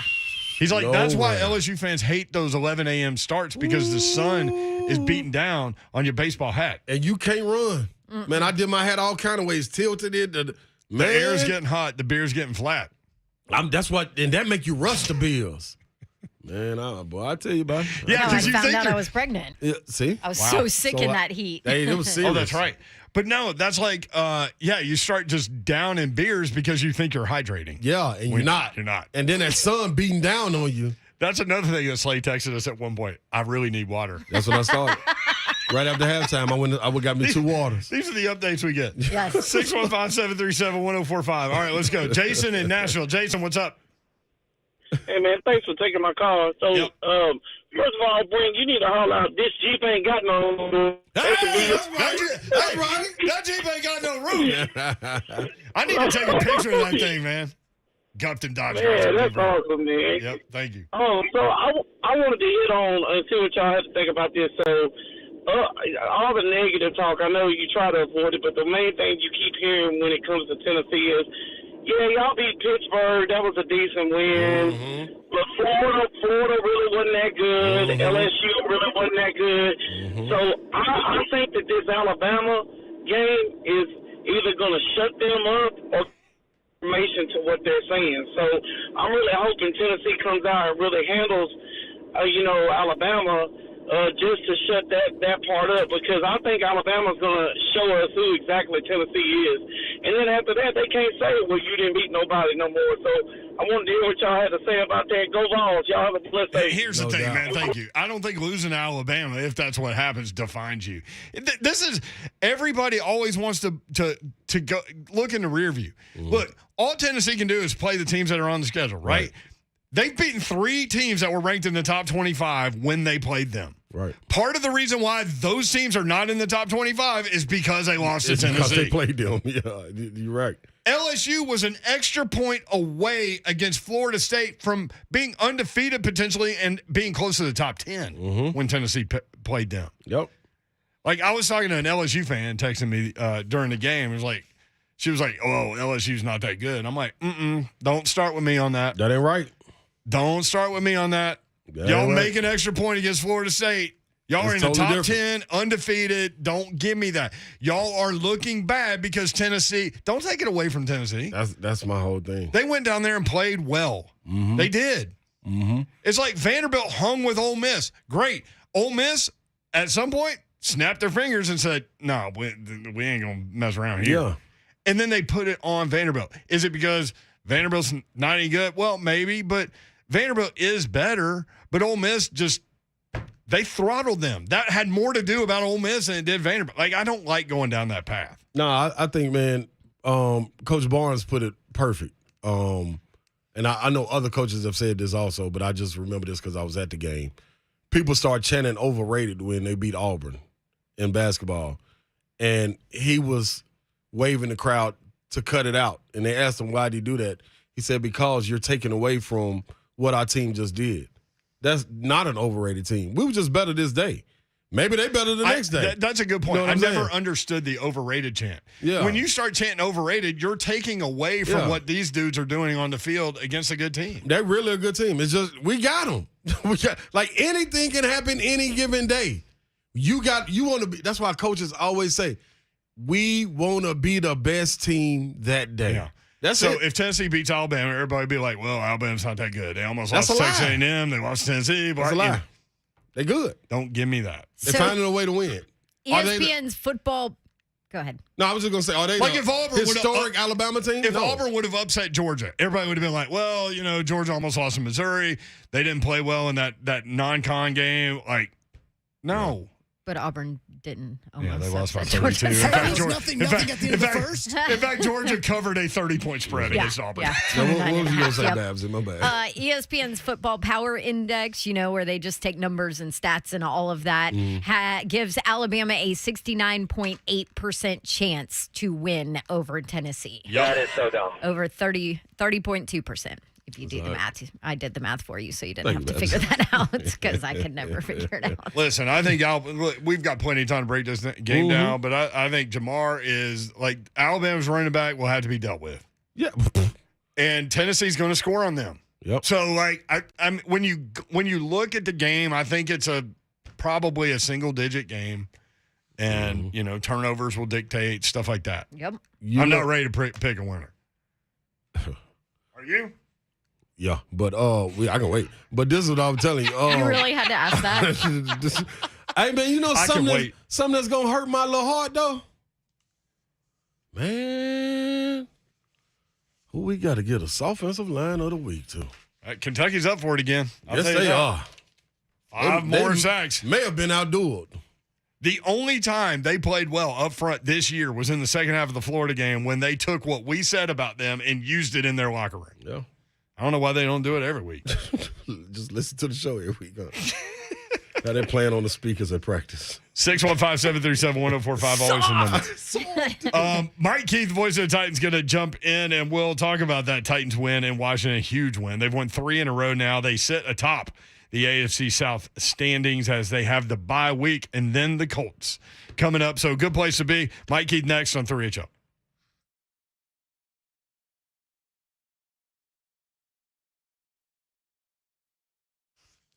Dickens Turf and Landscape Supply, that's where you need to go. This is that time of year where you probably are struggling to figure out what to do. Well, I've got the expert. Trey Hartsick with DickensSupply.com is with us now to kind of fill you in as to what you need to be thinking about lawn-wise now. Trey, what's up? Hey, bro, what's going on, man? Hey, I know it's a little dry out there. Fall's really taking over, though. Great weather out here to get that fescue seed down, and I'm going to make a crazy guess that it is going to rain again, so no need to worry about that. We just need to get that seed down and wait on that rain to naturally germinate it because we know that it's coming. And no matter what you do, at Dickens Turf and Landscape Supply, we can take care of you. Whether you want to fix that lawn, whether you want to get a new lawnmower, new backpack blower, new string trimmer, all those things available at Dickens Turf and Landscape Supply. Come in and talk to us about your turf. We love talking about it. Got turf experts at every single location that can help you with your turf needs. Like I said, I promise, if you're in the middle of Tennessee area, we have a location near you. Take some pictures of your lawn, and we can get you in the right direction. Whether you have 0.3 of an acre or 33 acres, we can get a custom blended grass seed that is going to help and get you going in the right direction. Stop in and see us conveniently located all over Middle Tennessee. Got locations in Nashville, Cool Springs, Hendersonville, Murfreesboro, Bellevue, Brentwood, Lamar, Mount Juliet, and Franklin. If you can't get a hold of us, check us out online, DickensSupply.com. Let's go, people. Right down to Music City Autoplex, 2430 Gallatin Pike North, or online at Music City Autoplex. Now, if you're listening to me and you've been listening to me, you need to pay attention to me because you're hearing a lot of scary hype. And it's not because Halloween is right around the corner. No, this takes place all year long, especially right now. Auto industry, that's what it is. The supply chain causing a shortage of new trucks. Used vehicle prices skyrocketing.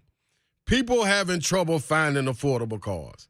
Now, if you think the used auto selection is dwindling, you're sadly mistaken. You're sadly mistaken, and that's what I'm here for. I'm here to clean all this up, straighten all this up for you, to put you on the right track, to get you riding the way you want to ride. Never happens at Music City Autoplex. They're committed to being your choice for the most inventory. Over 350 units in every price range. Need I say more? If I do, you need to listen more. But go on down to 2430 Gallatin Pike North, down Common Dealership. Music City Autoplex. Go get your car.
Wentz takes the snap.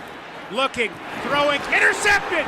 Intercepted, David Long! And the Titans have shut down the Commanders at the 2!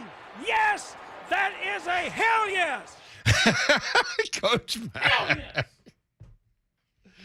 Mike Keith has these great calls of all these big moments, and I just love Coach Mack laughing in the background. Hell yes. Oh, man, what a play by David Long. What a play the play before by Big Jeff and Tierre Tart for jumping in front of a running back, too. Fun game in Landover, Maryland. Mike Keith was there, the voice of the Titans. Mike, what's up? How are you? I'm a lot more relaxed than I was about this time yesterday afternoon. I mean, every game it seems like it comes down to the end, and man, they just refuse to yield on the goal line. They did a pretty good job down there. I think they've got several guys who are versatile performers, and I think that adds something to it. It's like being able to drop Tart and being able to drop Big Jeff. And obviously that's a huge help to have guys like that. But then you have smart players like David Long. And David Long is a student. He's worked really hard at all areas of the game since he got here. And you saw that yesterday. I mean, he made an outstanding read. He ran through an attempted pick and made a nice catch. That's not an easy catch to make. So, the whole thing was right in front of us, and we could see everything develop, and you could see Long just come out of nowhere to make that play, and one of the more exciting endings in Titans history, no doubt. Mike, I have been told that I need to ask you about your bathroom break after that call.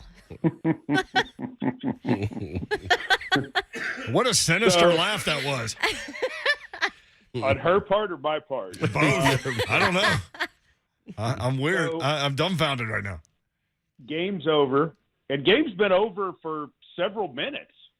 And, you drink a lot of water and coffee and everything, and you just, like anyone else, you're just going to go to the restroom. And so I'm in the restroom, and all of a sudden, over the speaker, I hear Laird Clark, the referee, say something to the effect of, he's down at the 1. And I mean, I saw players on the field, and at this point, you're thinking you've lost your mind, right? Right. Because, I saw the game end, and I saw the coaches shake hands, and They're swapping jerseys, and the grounds crews already started picking up the pylons, and I mean, it's that process has started.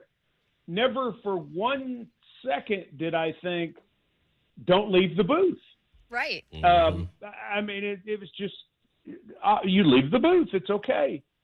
And so I hear Laird Clark, and it's like your worst nightmare. And he says, we're going to put 6 seconds back on the clock. We're going to put the ball down to 1. We're going to run another play. Oh and so I came out of the bathroom, and I came around the corner. There was a man there who, unfortunately for him, was there. And fortunately for him, he was there. Yeah, because, I mean, he took a charge. That's what it amounts to. Mike. He took a charge. I got back in the booth in plenty of time and had, I mean, the whole thing, I won't go through every detail, but it was it was quite a moment. It was something that had never happened before, and I hope it never happens again, because I thought my main thing is I thought I'd lost my mind. Right. I thought Yep. I thought this is like the Tuck Rule game, where, I mean, the Tuck Rule game's on, and the game's over. They've recovered the fumble. I go walk the dog, only to learn when I get back 45 minutes later that New England's won the game. Oh my gosh. And that's what I was really afraid of.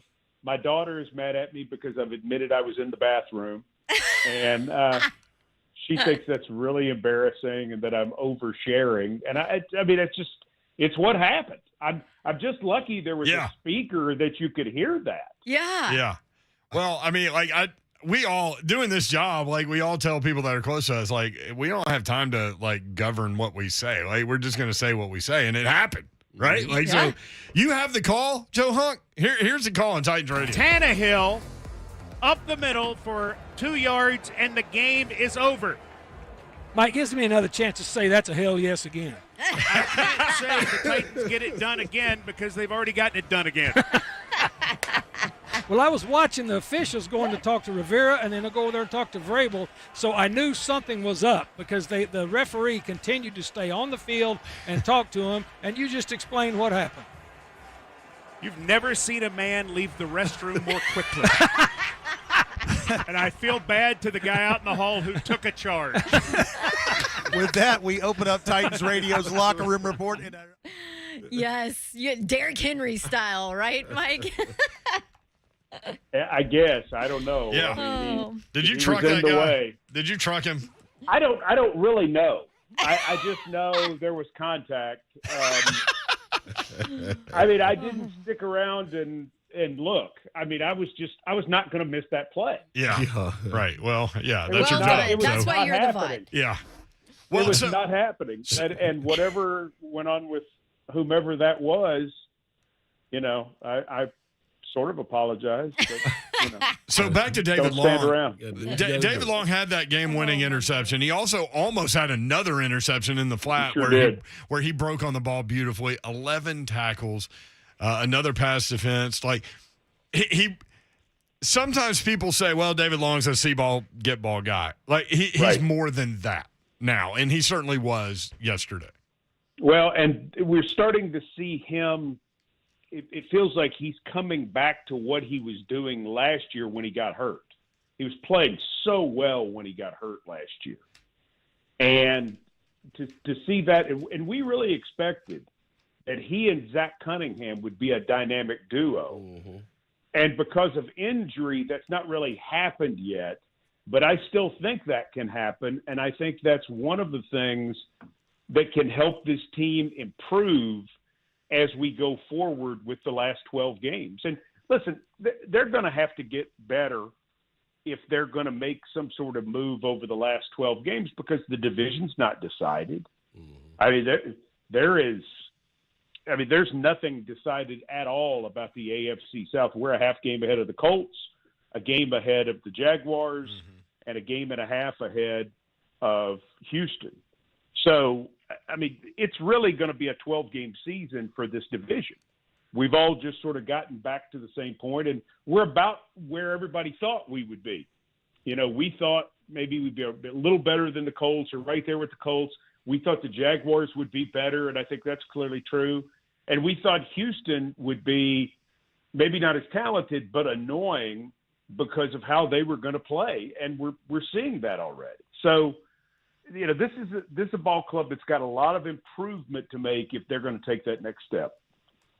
Mike, you talk about people taking the next step. 22 carries, 114 yards, 1 touchdown. 28 carries, 102 yards, 2 touchdowns. Is King Henry getting that step back?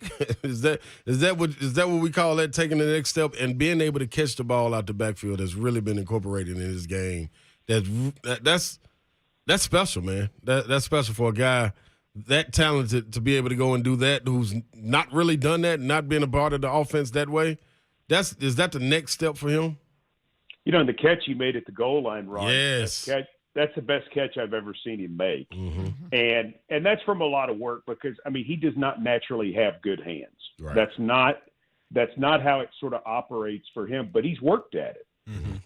It's like going to your left if you're right-handed on the basketball court. You have to work at it, and that's what he's done. 80 touches in the 3 wins. I think we know the formula, right? I mean, he's the best player. Yep. And so give the best player the ball a lot. I feel like he's getting into a groove.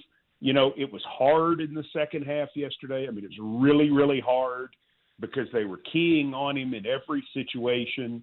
We obviously had some offensive line difficulties that weren't good for business, and yet he still made some things happen. So I think overall they're going to have to keep feeding him. He looks good. It looks like he feels good. he's so good down near the goal line too. That's so impressive to me because some guys can just score. And he, like LaDainian Tomlinson was a guy like that. Michael Irvin was a guy like that. They're just guys that jump out to you who know how to get it in the end zone, and Derrick Henry does. You know, it's interesting that you bring up the Derrick Henry in the pass game thing, because we talked about last week how that's going to open up other things, and I'll get there to my point. But first, that 3rd down and 2 run that Derrick Henry had where there was nothing there and he broke a tackle and they made him move his feet, which is what you want to do to Derrick, and he still picked up the 1st down. Then it's screen pass, touchdown, right? Like after that play, I thought that was a huge play. But what I wanted to say was Hilliard's touchdown on the screen pass was completely set up by them going to Henry in the pass game. They faked the screen to Henry in the right. The entire defense moved. They go back to Hilliard, wide open touchdown. I just thought that was a beautiful job of play calling, because I know the play caller gets hit over the head a lot. Well, and they're having to come up with some things. I mean, if you think about where we are protection-wise, we're not going to drop back 7 steps and stand in the pocket. I mean, that's not going to be the best thing for us to do right now, because we're just not. I mean, yesterday, Ben Jones was the only guy starting in the offensive line that started in the offensive line last year. That ain't good. I mean, there's no other way to put it. That is not good. So you're having to help guys. You're having to come up with scheme things. You can't run every play in the playbook, not if you're being smart. And so to come up with these different things, listen, as a screen team, we have historically been a non-screen team. Right. We've never been good at it, ever. But the screens they're running right now, I mean, Henry has a 22-yarder in the Las Vegas game, a 23-yarder in the Indianapolis game, and then he has the 24-yarder, which set up the touchdown yesterday. And, to be able to get 20-plus yard plays from your back in the screen game is something that they're having to creatively come up with, and this team is running it well. I mean, go back and look at the blocks in the open field. Outstanding. I mean, nothing short of outstanding. And it's impressive. It really, really is. Voice of the Titans, Mike Keith, with us on 3HL. Talking about the defensive play, too, Carson Wentz with 3 more fumbles. I mean, is that where you were going to go, Slade? Defense? No, I'm definitely going to defense. Yeah, but that's a good job. Native Nashvilleian. What did you want to ask? I wanted to ask. I don't know what I was doing right there, Mike. My bad. Listen, you go down in the bayou, they might have been playing with voodoo dolls or something that got me under the spell, Mike. But I'm back, though. But outside of that, let me tell you this, Mike. Roger McCreary, man, I don't know if somebody has snuck down there on the sideline and put one of the little mind erasers down there by the bench that they use on Men in Black. But that man, he got a short memory, man. Like, yeah, I'm okay with everything. Even when he gets scored on or a big time catch on, I'm all right with him. Like, I'm on to the next play, Mike, because he gives that off like he ain't worried about it. He'll get you on the next one. Well, I mean, he was a guy who was nobody coming out of high school. He was a low 3-star recruit that Auburn just took, and Auburn was basically his offer. And he goes there, and he had not played corner until he got to college, and he learns how to play the corner position from some really good corners. And he's tough. I mean, he is a tough individual. I mean, he's not afraid to tackle. No, he's not. He's not. I mean, the whole thing about his game is he's kind of Malcolm Butler when Malcolm Butler first came in the league. He's got that sort of aggression and that fearlessness. And Malcolm still had it, late in his career, but he didn't move quite as well. And that's okay. He had a nice career. But Roger's that type of player. And I enjoyed watching him at the Senior Bowl, and I've told the story. He was the first guy I interviewed at the Senior Bowl, and I came away convinced they would end up with Roger McCreary somehow, some way, even though it made no sense. Even though I was sitting here going, there's no way they can get him unless they take him in the first round. And I'm still not convinced, had they not made the trade, I think they might have taken Roger McCreary at 26, and he would have been worth it. Yeah, sure would have. Mike, have you listen, I want to ask you about something else, but I'm gonna let Babs go because this ain't got nothing to do with what we got going on right now. You going Vols? Wait, I got a personal question for him. Oh, I thought you wanted to talk Big Jeff and Danico Autry. I mean, I did. Yeah, I would like to talk about them all the time. 2.5 sacks yeah. for Big Jeff. Yeah, I mean, man. completely disruptive. Yeah. Yeah, that's. But and Danico's a big part of that. Yeah. So I'm sitting here looking at the quarterback pressures, and Dawn, that's the only real defensive stat still done off coach's film. Jeff Simmons, 7 quarterback pressures. Danico Autry, 4 quarterback pressures. So 11 between the two of those dudes. 11 between the two of them. I mean, they're just making things happen. And I mean, let's include Tart. Yeah. Yes. I mean, Tart took the good experience that he had with the interception in Indianapolis, and I think he built on it. You know, you kind of worried about it because Tart's been off and on. You know, Tart's had moments where he was going to be the guy, and then, not in good enough shape or whatever it was, and then he would fall back, and they would bring in somebody to compete with him, and then he would get going again and win it back. The only thing they've looked for from Tart is just consistency, because he is a massive individual.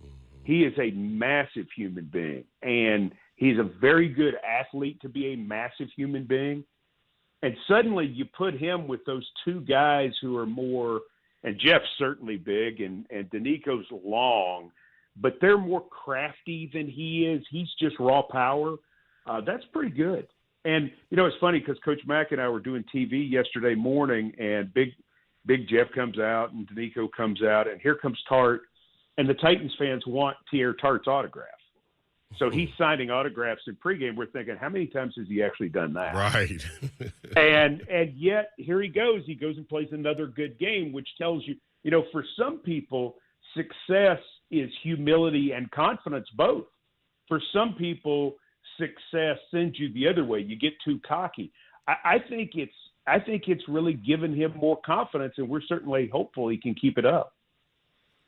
Let me ask you this real quick, Mike, before we send you out of here, or you leave us and get out of here.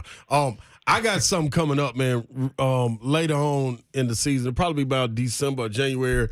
I'm having a museum that I'm opening, and I saw what you did for Kevin Byard. I saw you at Tennessee Sports Hall of Fame. I got Rick Gordon on B. He going to do the music for me. But I would love to have you, if you would do the ribbon cutting with me and like the opening, the grand opening for this museum that I'm going to open up. Do you agree with that, Mike?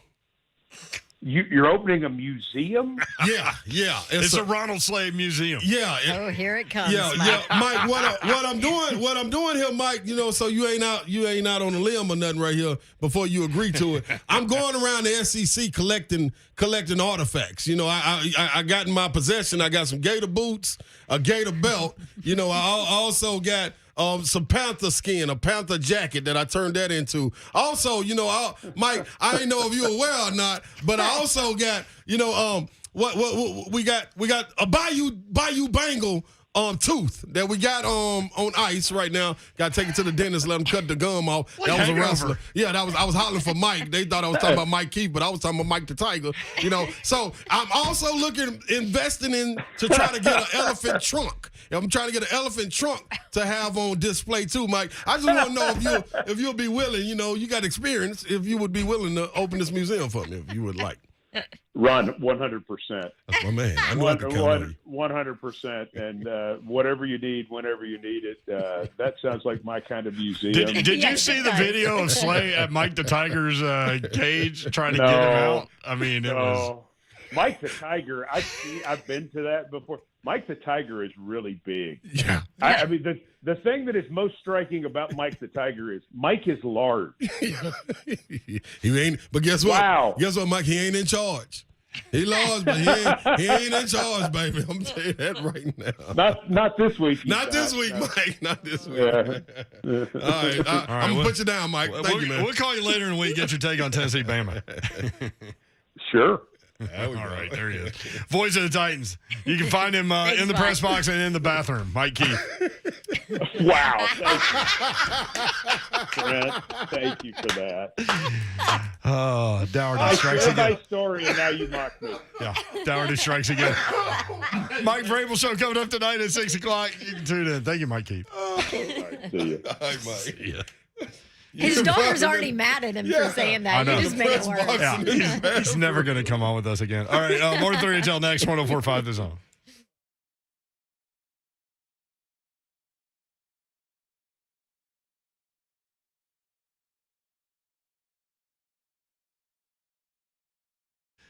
I need to go see my friends at Maryland Farms Wine and Spirits. My guy Jason, I'm coming to you, bro, tomorrow because when you have a winning week of football and sports, I mean, the Preds won, Nashville SC won, the Titans won, TSU won, Tennessee won, CPA, our high school team, won.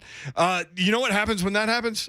You roll through, like, at least for me, like a lot of Tito's and a lot of Don Julio 1942 and maybe some Heaven's Door Decade Series. And I need to go see my guy at Maryland Farms Wine and Spirits, Jason, because they know what I need and they know what you need and they are there to answer any questions that you have. So if you know what you want and you just run in and get it and all those things, you'll get to know these guys.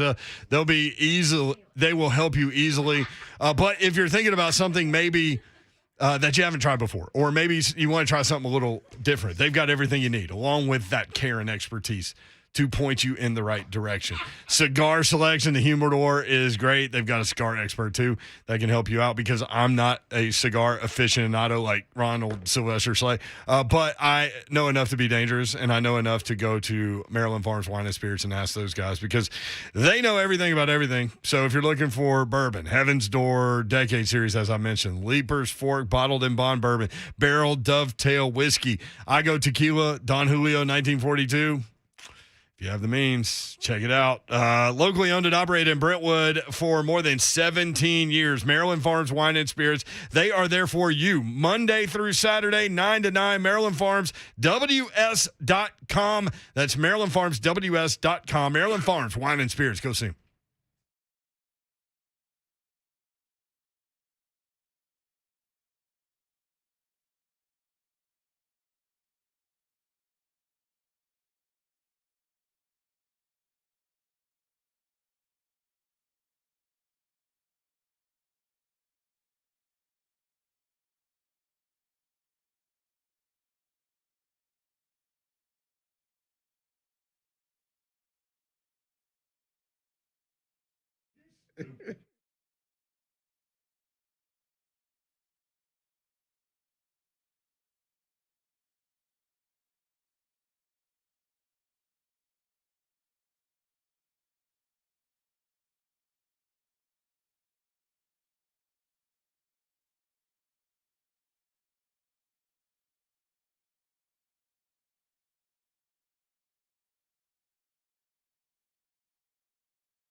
Let's go get this money.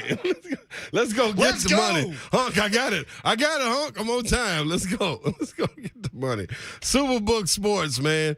You want to log on. You want to download the Superbook Sports app and or visit the superbook.com to start placing your bets now. I gave you all the information you needed going into the weekend. Who to bet on, why to bet on, when to bet on.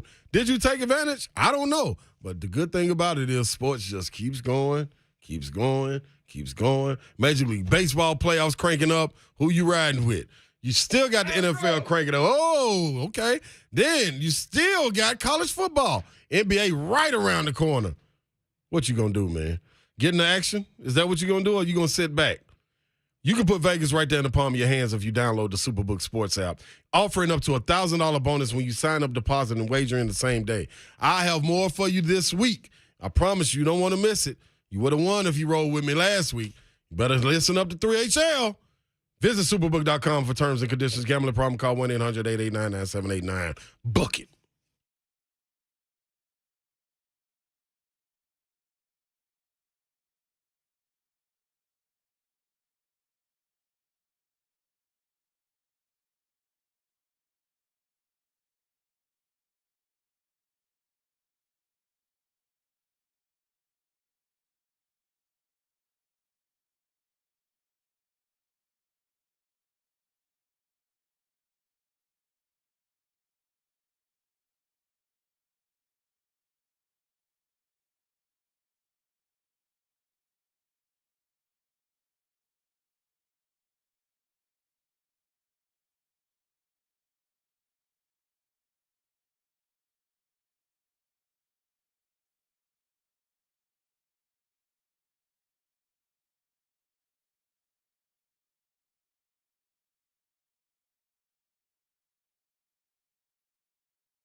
3HL 1045 The Zone. Brent Dornan on Davenport. Ron Slay with you. What's happening? What's happening? What's happening?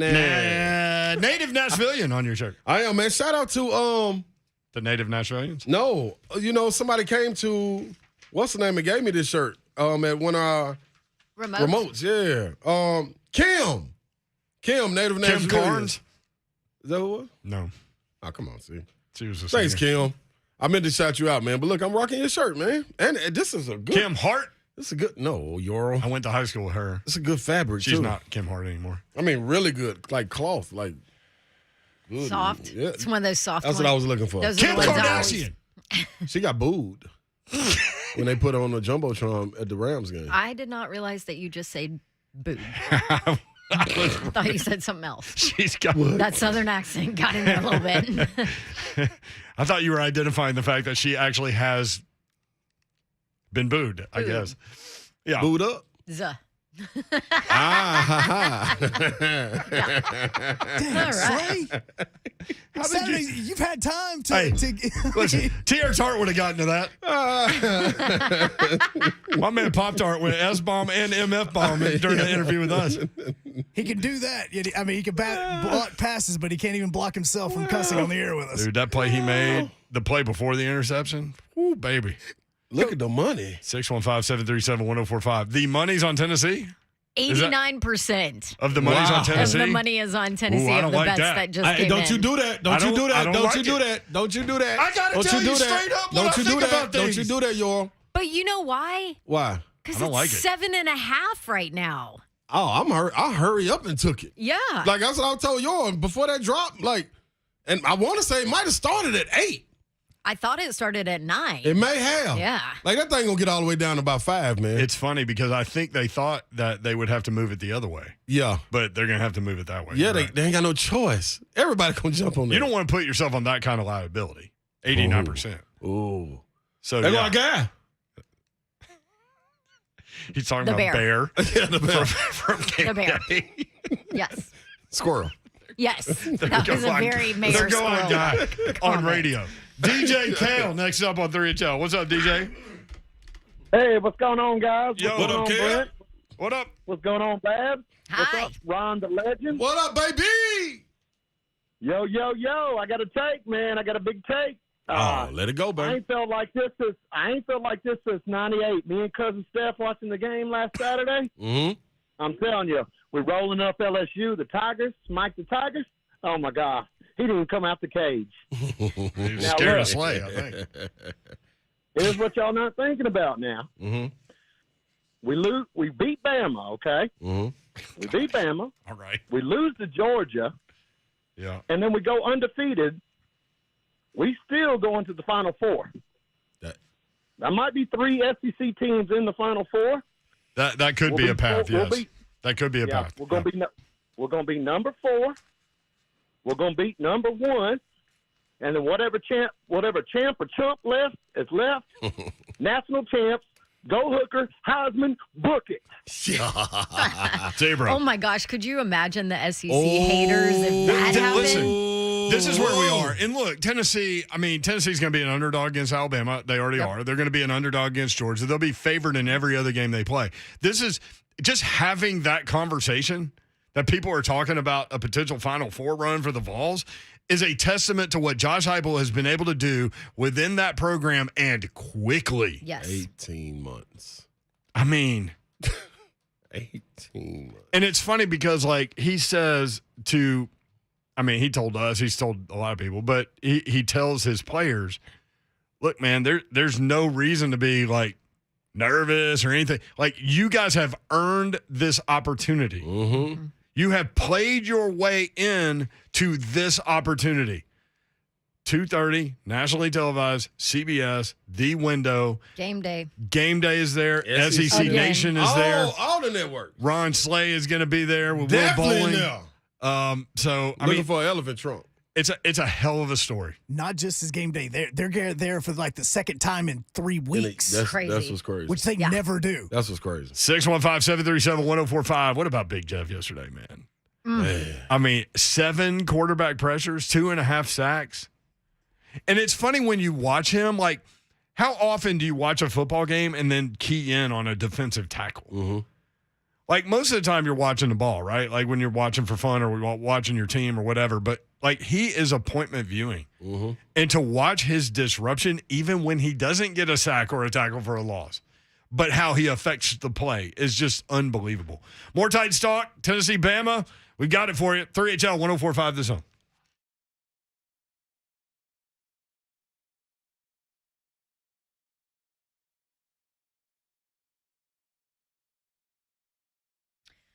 All right, maybe you're out there getting hit hard with some higher cost and higher interest rates, and your credit card rate is going up, and you know that the holidays are coming along, and you want to do something about it, and your home is worth a heck of a lot of money right here in Middle Tennessee. Time to call Loan Pronto because your home equity can rescue you with those home values up. There's a ton of cash that you can get out now, and that's exactly what Loan Pronto specializes in. Zero-cost cash-out home refis, tens of thousands of dollars in as little as 2 weeks. And one of my favorite things about Loan Pronto, you're not buried in all that paperwork because that's not how they roll.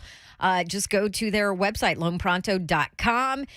Get in. You can start your entire process there, and it's super easy. I know because I did it. People who do this usually cut around $800 from their monthly budget, and that's even if your home mortgage rate goes up a little bit. It is offset by that credit card rate that goes down to zero. So don't wait. Let Loan Pronto help you out before the holidays. Call them. Do it now, and you could even skip your next 2 house payments altogether. 615-499-5780. I mentioned the website. All the information's there, loanpronto.com. Just give them a call and talk to them. See if they can help you. 615-499-5780. 499-5780. Loan Pronto, Equal Housing Lender, NMLS 1661781, subject to lender approval.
Good evening from the Superbook.com sports desk. I'm Joe Hogg. The Titans are in the bye week, which means the team can be working on some things. And Coach Vrabel met with the media earlier today and mentioned one thing that needs to be worked on during this time. We can't have them be under duress. We got to block them so we can get some of these plays off. We want to take some shots. You guys asked me about throwing shots. We got to figure out what we're going to do to take care of the quarterback and continue to do those things. The penalties hurt us. We had some runs there that were, really great runs and X-play runs, and the penalties hurt us there. And Coach Josh Heupel has said that Cedric Tillman is trying to play on Saturday. That's why he went ahead and had the surgery so he would be ready for Bama Week. For all your foundation repair and waterproofing needs, you need to visit USSTN.com. Breaking news at once on your home for the Vols, the flagship station for your Tennessee Titans, and home to 3HL. This is 104.5 The Zone.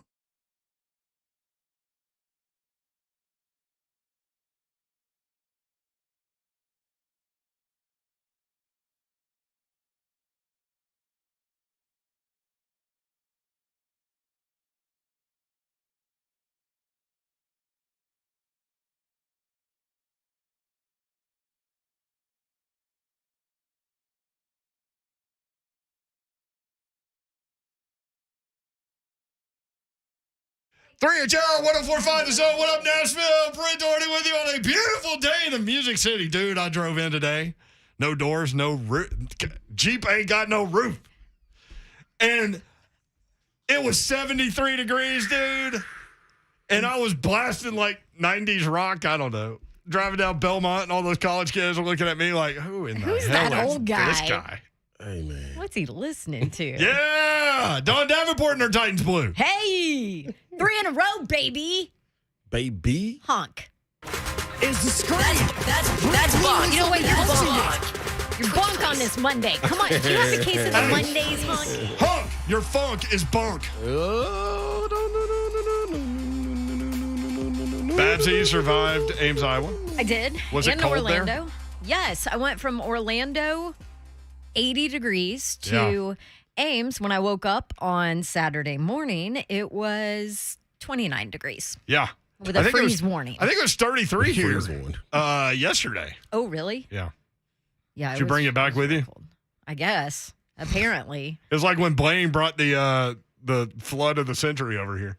He went to San Diego, and they had the biggest flood in the history of floods in San Diego, and then he came home, and the 500-year flood And we had that May happened. flood? Yeah. Oof. So, yeah, I've always blamed Blaine for that. That's hard Blame to say. it on Blaine. yeah. He's Blame it Ron on the Slays in Blaine. Nashville. What's happening, good people? He's a Tennessee mutt. That's right. And ain't got no roof. He's At back from Baton Rouge. Yeah, man. So did you have a beignet or not? Just straight up. No. What in the What? world are you doing? What are you doing? Getting fried. Well, beignets are great fried. And they are fried. Listen, man. Beignets y'all- are fried. They are fried. I told y'all what the flight consists of. I told you how many hours of sleep I had. I told you what time I get up, what time I had to be at the venue. Listen. Got to the venue, had a bill. I did have shrimp and grits. Oh, okay, Like that's good. I had a good little breakfast, the eggs, the biscuits and gravy. They had a nice spread there, you know what I mean? So ate that, but I first consumed the beer. That was the first. That's how I started it off. You What know about I a mean? Bloody Mary? No, they were making them. No, they looked phenomenal. they're so great. good. They look good. They're great. You just got to watch how much Bloody Mary mix they put in there for you. Yeah, I was like, I'm cool. I don't want that. I'm on a bill. Kegs and eggs. Let me roll with it. So did you drink on the plane going down? Yes. This is never ask a question you don't know the answer to. Right. That's a lawyer trick. This is where Will Bowling failed you. Why? Will Bowling should have had beignets ready Should for have. you in the vehicle when he picked you up from He the should have. airport. Yep. He should have. It was game time, man. Yeah. Yep, it was. What is He had plenty what of is time. Bowling? I'm really disappointed in He Will had plenty Bowling. of time. He had plenty of time too, man. And after we finished the event, I got up there on the mic, 450 people there. Shout out to UT, the Vols that came through, UT alumni.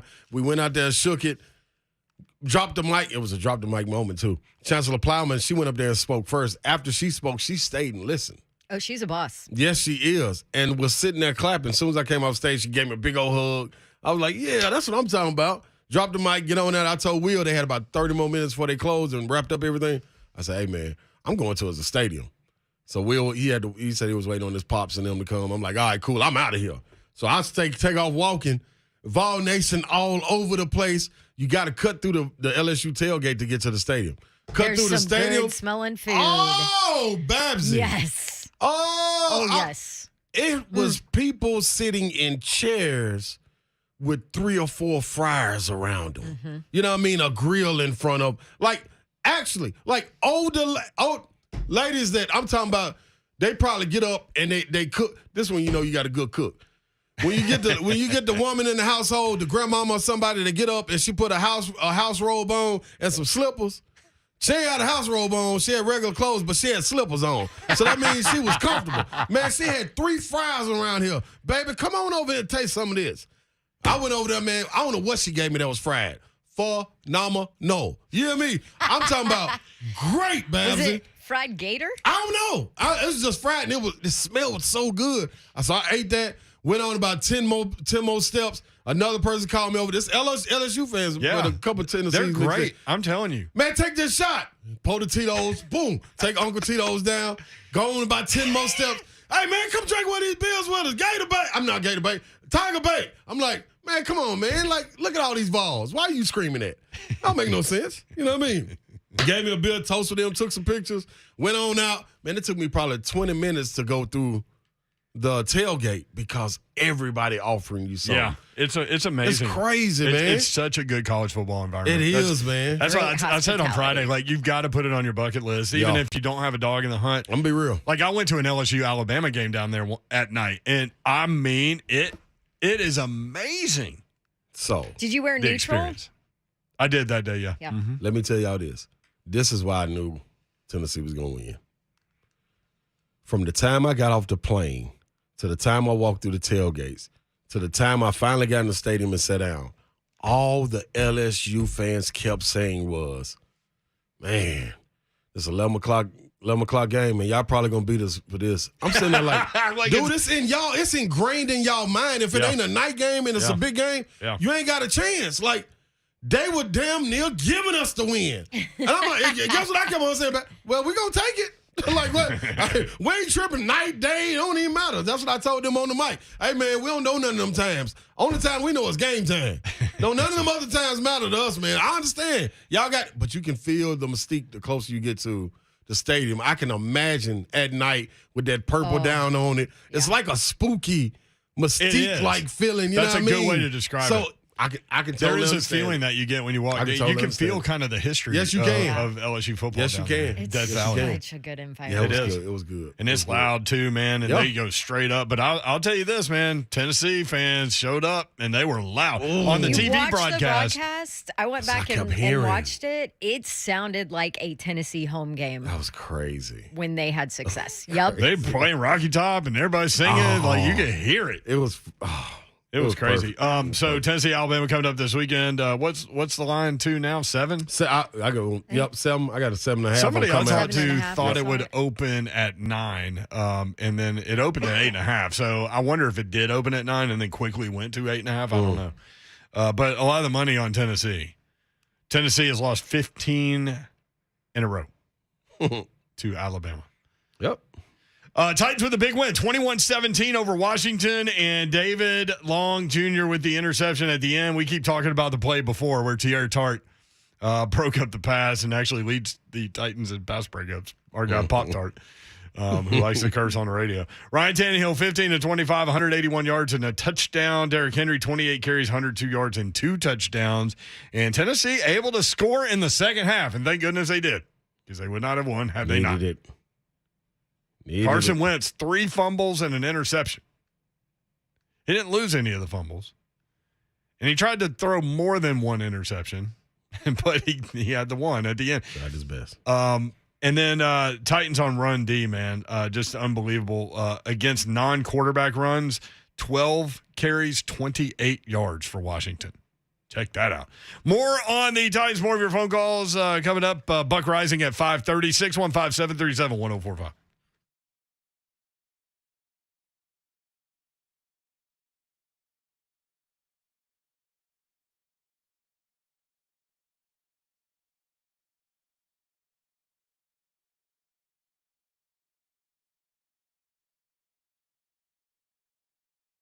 Buddy, Alley Carpet One, they're your flooring experts. If you're thinking about a flooring project in your home, then they are definitely your go-to. Locally owned and operated by the Allen family for more than 55 years. Zach, Jenna, and Judson Allen are in the store every day. They're phenomenal people. You will love them, and they will be there with you every step of the way during your project. They're not going to farm you out to a 1-800 number like the big box stores do when it comes time to install. They will handle that in-house. They handle everything in-house. Whereas in-house, Donaldson, 2405 Lebanon Pike, 615-883-3289. Buddy, AllenCarpet1.com.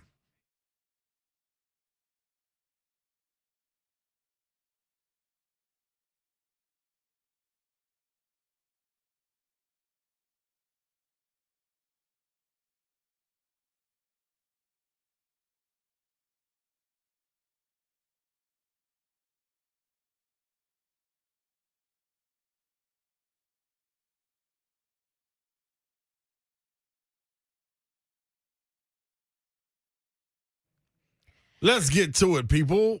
Let's get a car fixed, Biopsy. How about that? Yeah. So here's my question, though. I mean, if you're going to get a car fixed, you got to go to Apple Collision Centers. That's a no-brainer. But what if it's your fault and you don't want it going on your insurance and you don't want to deal with the hassle and all these approvals and regulations and all of that? What if you just want it done now? Well, we got somebody that can take care of that.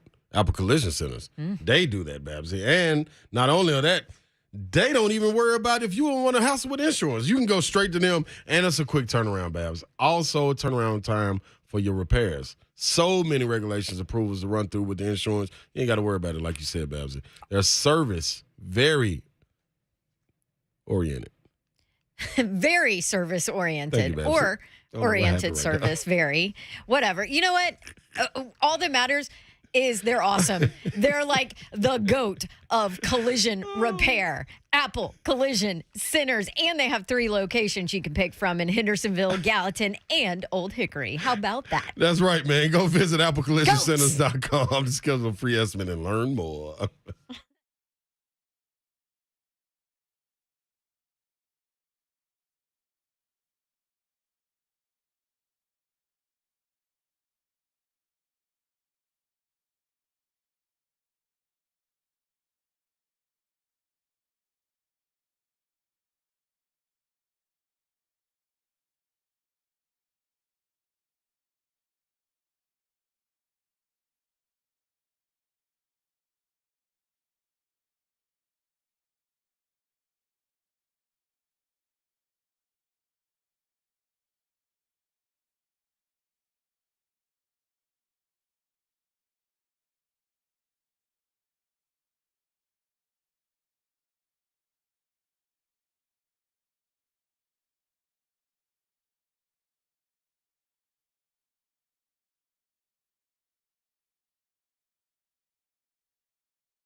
3HL 1045 The Zone. I forgot to tell Hunk that we weren't calling Buck Reising until 5:30, so he called him now. That's cool. We'll get Buck in and out of here because he's a hater anyway. Buck, what's up? That's bad on my part. No, that's okay. You guys, it worked out. I'm here and I'm happy to be here. How we living? Happy to be here. How about Big Jeff and Danico Autry, man? 11 quarterback pressures between the two of those guys. I mean, just complete disruption. No, I will not let you leave out Tart, the leader in pass breakups on this football team. Throw him in there, Buck. Vrabel made sure to point that one out today. They dropped them both in the coverage. Have you seen that? I would love to know what Wentz was thinking when he looked at that. It's all those two big dudes at the goal line. Yeah. He still threw the ball. Yeah. Well, and they threw. Yeah, well, he threw up all over himself, and he tried to throw the interception not once but twice. So clearly, it among other things disrupted whatever goes through Carson Wentz's mind on a game-winning, allegedly game-winning drive. Carson Wentz. The funny thing about that last play, I think if he would have completed that ball, it would have been short of the goal line, which would have been unbelievably funny. I honestly think that's a funnier outcome than an interception. Like I think for them to have, because they would have been out of time. I think there was 6 seconds left on the clock when he threw, when they snapped the ball before the interception. So yeah, I don't think they would have had time for the fourth down. And if it had ended 1 yard or a half yard short when it took them 3 plays to go 2 yards, try and go 2 yards, and score and win. I mean, when I tell you that people were howling like animals in the stands when he threw that interception. Yeah. I have never heard such a guttural yell from so few people who I did not know were there until he threw the interception. And guess what, Buck? That's what I was about to ask you because you get into town earlier. And I got some partners up there. I'm on my chat talking to them, and all they keep on saying is, man, we gonna lose, man. We can't do nothing right. We can't do this. We can't do that. I'm like, dude, y'all ain't got no confidence at all in y'all team, man. Did you get that? You? No, I wouldn't because Carson Wentz right there. But God, they got so much individual talent right there, man. It's a shame to just have Nathaniel at quarterback. No, it's the Jacksonville NFC version. They're perpetually bad, and they have talent all over the place. I think Ron Rivera's a good coach, but there's a lot of problems that they have. It wasn't just Wentz. Like honestly, I thought Wentz. It seems silly to say, but I thought Wentz played well. He did. Given the circumstances, like he was getting peppered just the same as Tannehill was. Yeah. Their offensive line issues are just as bad as the Titans are. They have a defensive line that I think is very, very similar in ability to the Tennessee Titans, given they just physically abused Dennis Daly and Aaron Brewer, who I've never seen. The only person I've seen get out of a locker room quicker after when it's time for us to go talk to people is Terrence Mitchell after the Raiders game, who I swear to God didn't wipe off the eye black before he got out of there. I think that there's a lot there, and I mean they're not that far removed from being in the playoffs. Like they were in the playoffs the year that Tom Brady won the Super Bowl with the Bucs. That's probably the toughest game that Brady had to play en route to going to the Super Bowl that year. So it is a weird situation, but yeah, there is zero faith in the Washington Commanders football skins team. Yeah. What? So you mentioned offensive line. I wish if I could just show you our group text chain during the game, it would echo what you just said. Listen, we were arguing with each other over who the worst offensive lineman was on the Titans, and I was sending video. Yes. Yeah. I mean, it was that level. I'm just curious, is that at this point with what we've seen, and we talk so much about how, offensive linemen have to get to know each other. There has to be chemistry there. There has to be communication. And we saw it last year where, at points it got better throughout the season. But when you look at what the Titans have, is there somewhere on that line they can progress with a bye week, with a little extra time, or throughout the season? Like what's your kind of confidence level in that happening? I honestly think the right side's fine with Nate. Dylan Radin's in a start in his start yesterday, I did not think was I did not think it was terrible. No, it's horrific. That's just because you're. I'm going to send you a video. You were expecting. No, but this is the thing. I'm sending that You're video. expecting it to be a Schiano show. And so when it's not a Schiano show, you're like, oh, it's not that bad. this play was. But it's still bad. Well, you know what? No. Brent is right because I was distracted by Aaron Brewer getting physically picked up and thrown to Danny Hill for a sack. Yeah, that happened. I was distracted by Dennis Daly, who I'm convinced has zero pride based off the product that was put on the field yesterday, and that was a shameful performance. I mean, listen, Jonathan Allen and Montez Sweat are good players, but like Montez Sweat didn't have a sack until yesterday. We're 5 weeks into the season, and this dude is out for blood all of a sudden because he's playing that kind of an offensive line. But I really do think that Nick Petit-Frere, Nate Davis, who I thought has played well all season long, certainly in a contract year, and Ben Jones, I'm fine with that three. It's the other two that I think are hugely problematic because at a certain point, I just got a text. Brent, you send me this video? Yes, of course I did. I told you I was going to do it. And wait, there's a different camera angle that I'm sending you Hold now. on. You're getting another one. My man got, pushed over, like head over heels backwards into the quarterback. I didn't expect Derrick Henry to get no yards. Before the segment ends, I'm going to watch this video live on the phone with you guys. Yes. I'm react to it live, okay? That's how we're going to do this. See, this is the content I'm talking about. This is the buck we love right here. I swear. No, I mean, listen, Aaron Brewer, whatever, he's an undrafted rookie free agent that's lasted in the league for a couple of years now. He's got an opportunity to start. Good luck and God bless, like all those things. Good for him. But, I mean, you cannot play in the NFL with a 275-pound guard. And Dennis Daly has played a lot of football. He's played better than he did yesterday, certainly. But there were moments yesterday. Oh, my God, Dylan Radins. Yeah. Oh, no. Yeah. You missed that one, huh? It's like he got popped in the chest and just bounced backward on his butt. No. That's only one, though. That's only one. Yeah, Buck. look at the different camera angle. Yeah. There's some more out there. It's crazy. Oh, no. I saw both. I've seen both. Okay. So that also happened to Brewer. No, that happened to Daly, where he got pushed the same way, head over heels into the quarterback. It's like a cartoon sequence where he gets popped and then like rolls over the back of his head. Right. This is an Thank amazing God he's wearing that neck roll. Exactly, dude. All right. Well, all right. Bye week. How helpful is the bye week now?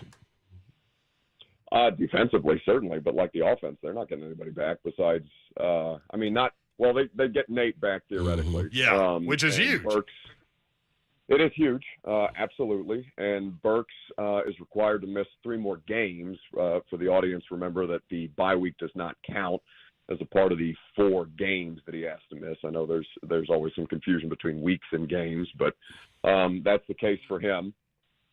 Defensively, they've been working without, between 5 and 7 starters at any given point, which makes what they're doing on that side of the ball even more impressive as far as I'm concerned. I'm not worried about them at all there. I think that defense has played admirably given the circumstances and, beyond admirably, like we talked about the Tartan Simmons second and goal, cover. What did Mike Grable say today? Packing the paint. And,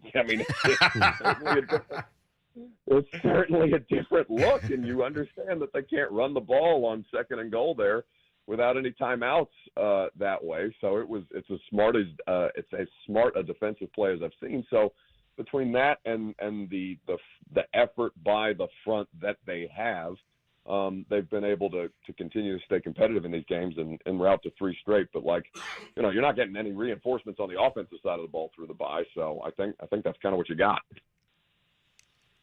I love it. Buck Reising at Buck Reising, 10-1 weekdays on 104.5 The Zone. Enjoy those videos. Buck, I told you Baton Rouge was going down. Oh. I told you. Was that a giggle? I tried to give you an opportunity, man. I told you, come on. Ride with your dog. I ain't going to never lead you wrong, man. Listen, I understand, Slay, but you gotta understand something about me, okay? I don't care. I'd do it again. No, that's never a question. I would do it again. But listen, I don't like game picks. I think they're stupid.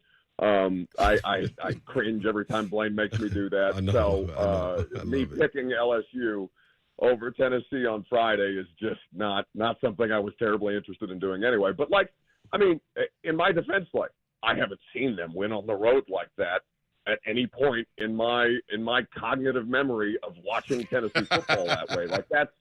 You can try and sell me on that going into that game before if you want to, but 40-13 against the top 25 team, that's not something you could have convinced me was going to be the case prior to that taking place. That's as impressive and as dominant a performance by the University of Tennessee as I've seen, certainly in my time living down here and watching them on a regular basis.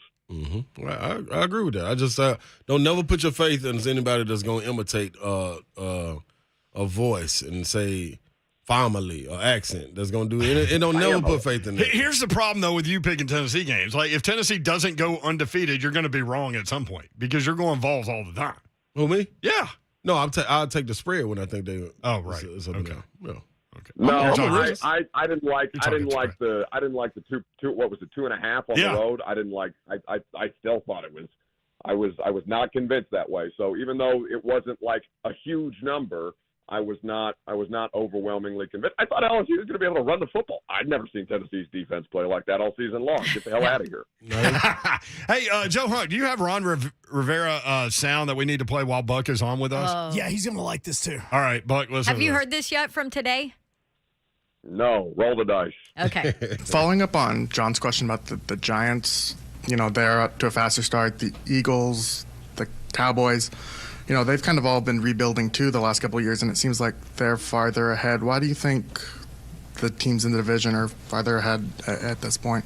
Quarterback. Whoa. Yep. Whoa. Hold on, what did he say? Quarterback. Why are the other teams in the division further ahead? Quarterback. He's the one that sold. Yep. His Carson soul Wentz. for Carson Wentz. Yeah. Wow.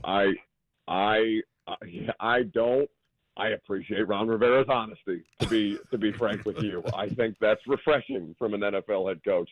But damn, we were sitting there watching that game in the press box, and there's several points where me and Wyatt and Tehran, we're just looking around at each other and being like, damn, no business winning this game. They have no business winning this game, right? Tannehill's getting the holy hell beat out of him. No business. Again, winning a game like this, and to their credit, they did. David Long, I'm not taking anything away from David Long making the play that he did in the moment that he did. I honestly think that's as Wentzy in a moment as that seems to be. I really do think it's a more impressive defensive play. Because, like I said, I thought Carson Wentz played well yesterday given the circumstances, but. Yeah. What else is Ron going to say? He's looking around. He's just happy that the stadium isn't leaking raw sewage on people. Well, the Cowboys can't lose with Cooper Rush at quarterback. So, yeah, that I have no explanation for. I don't know what to make of the Cooper Rush experience. The Cowboys defense is ungodly. Michael Parsons this season, which I do think helps, and they do have. I think their skill position talent is better than I would have thought heading into the season. But yeah, to Dallas's credit, at Philadelphia, I know played a close one against Arizona yesterday, but the New York Giants are 4-1. 4-1. They should be 3-2 by nature of a Randy Bullock 47-yard miss, but still, to their credit, they are 4-1 and have just beaten the Green Bay Packers. It's the NFC East is no longer a laughingstock. They've given that mantle to the AFC South back. It seems like they trade, every other year. Love it. Thanks, Buck. Appreciate you, man. Always a pleasure. Goodbye, friends. Go watch that Dylan Radins clip again. I need a nap. So does he. So does he. See ya. Boy, I didn't think, early on in that game, seriously, we were arguing over which guy was getting beat worse, and there were 3 candidates. Yep. And I really... Strong candidate. I really was concerned that Tannehill was not going to get out of that football game. So, to that point, Vrabel talked about Tannehill and his toughness today. Well, his toughness is certainly, appreciative. I appreciate it. I know the football team appreciates it. To be able to stand in there and, get hit and try to, work through his progression and, take care of the football and all those different things. I think that the more times that the quarterback gets hit in this league, the more chance you have for error. So we have to work on that. We have to improve that. But it's been great that he's been able to exhibit that kind of toughness, and make plays to help us win. Tannehill was sacked 5 times and hit at least 13. But see, he wasn't just Jim hit Wyatt. like, At least. hey, Tannehill, let's dance and fall down together. No, he was pummeled by some big dudes. He's some big dudes. Here's the deal. That's not going to last. No. That's not going to fly. Nope. Like, that has to be fixed. Can you fix it? Like, that's what I was asking Buck. Can it be better? I mean, it has to be to have success, but can it be better? And all Buck says is, well, the right side of the line wasn't that bad. Okay, well, Yeah, but that's that not what I'm ain't- freaking talking about. I think it does get better when you look at it moving forward. Like, you can't have the whole levee falling down. Like, at least, like, let's try to get the right side right, because Daly before this was coming on better. Right. Brewer, I guess we can only get 2 out of 3 games out of him. You know what I mean? Because at some point he's going to go up against somebody bigger. Yeah, and there's that's just some gonna pick him up games and where move you're him. like, wow, he does a great Yeah. job, especially for his size. And then you don't notice him, but then there's games That you go Sunday. against a number 1 draft pick, and we find out why they number 1 draft picks for reasons. So, I mean, he's going to go against that. But hopefully in those cases, when you got the right side intact, you can get a guy like Ben Jones to help out Brewer if Daly's holding his own that day, or if it's vice versa. The problem is, when they both going like that, Lord have mercy, we're in trouble. And then Tannehill? Nate is out like, We're appreciative. And then you're going to have Tannehill back there like he was last year. Even when he's not getting pressured, he's still looking around. dude, What do you call it? The yips. yeah, you're going to give them to him. He Like, developed like the he's yips playing last year. golf. I had a partner of mine text me and was like, man, I'm hot at this coaching staff, man. Vrabel them got to come on, man. I'm this, that, and man. Look where we are, man. We 3-2. Right. I said, we a field goal miss from being 4-1. And at the same time, that's the coach of the year. And you getting to see why he was the coach of the year. Also, looking at this game, let's be all the way totally honest. Titans ain't supposed to win that game. Derrick Henry was not supposed to run for no 100 yards. Like, that was amazing what they did. Tannehill going down and still being able to get that throw off, like, to keep that drive alive, that was... The like, Titans scored in the second half. yeah, you know what I'm saying? Dun, dun, dun, dun. With the line doing what they did. Yes. Like, that's amazing, man. But No, it still wasn't the prettiest No. offensively in the second half, Not but at they all. did score. no, they did. And the defense And they had starting to. to come along. Like, outside of Caleb getting burnt the way he did, and then the guy coming back, I forgot his name, Brown, the receiver, making the one-handed catch. The same. He had 2 catches for 100, Yeah, 107 2 yards or something like Yeah, that. one was 2 75 touchdowns. yards. Yeah, Yeah. the next one he caught one-handed. He placed it perfectly. But outside of those plays, man, it was a really good effort. So you get guys back, you get Hooker back, you get Molden back. You know what I'm saying? Like, it's got to get better. But we 3-2, and what you got to remember is the goal is win the AFC South. When the playoffs roll around, be better than that other team on that day. And guess what? You're atop the AFC South right now. Yes, you are. 615-737-1045.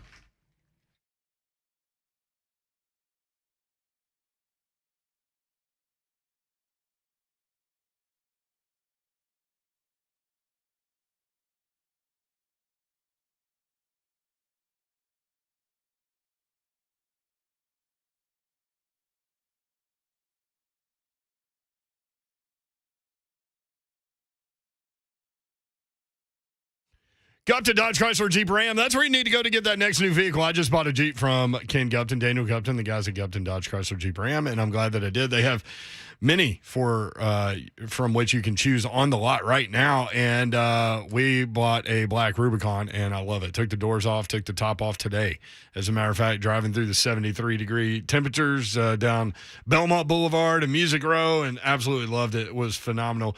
And they can help you out with your Jeep selection if you need a car, truck, SUV, or Jeep. They've got you covered. Gupton Dodge Chrysler Jeep Ram, 3450 Tom Austin Highway is the address in beautiful Springfield, Tennessee, about 30 minutes from downtown Nashville. They will have you covered. GuptonMotors.com is the website. That's GuptonMotors.com. All the inventory is there. All the dealership information is there. Again, GuptonMotors.com. But go see my friends at Gupton Dodge Chrysler Jeep Ram. Ask your questions. Take your test drive. Go inside. They will help make the numbers work, and it will be that easy. Check them out. Gupton Dodge Chrysler Jeep Ram.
3HL 1045, The Zone, wrapping up the Monday edition. It's going to be a fun week here on The Zone.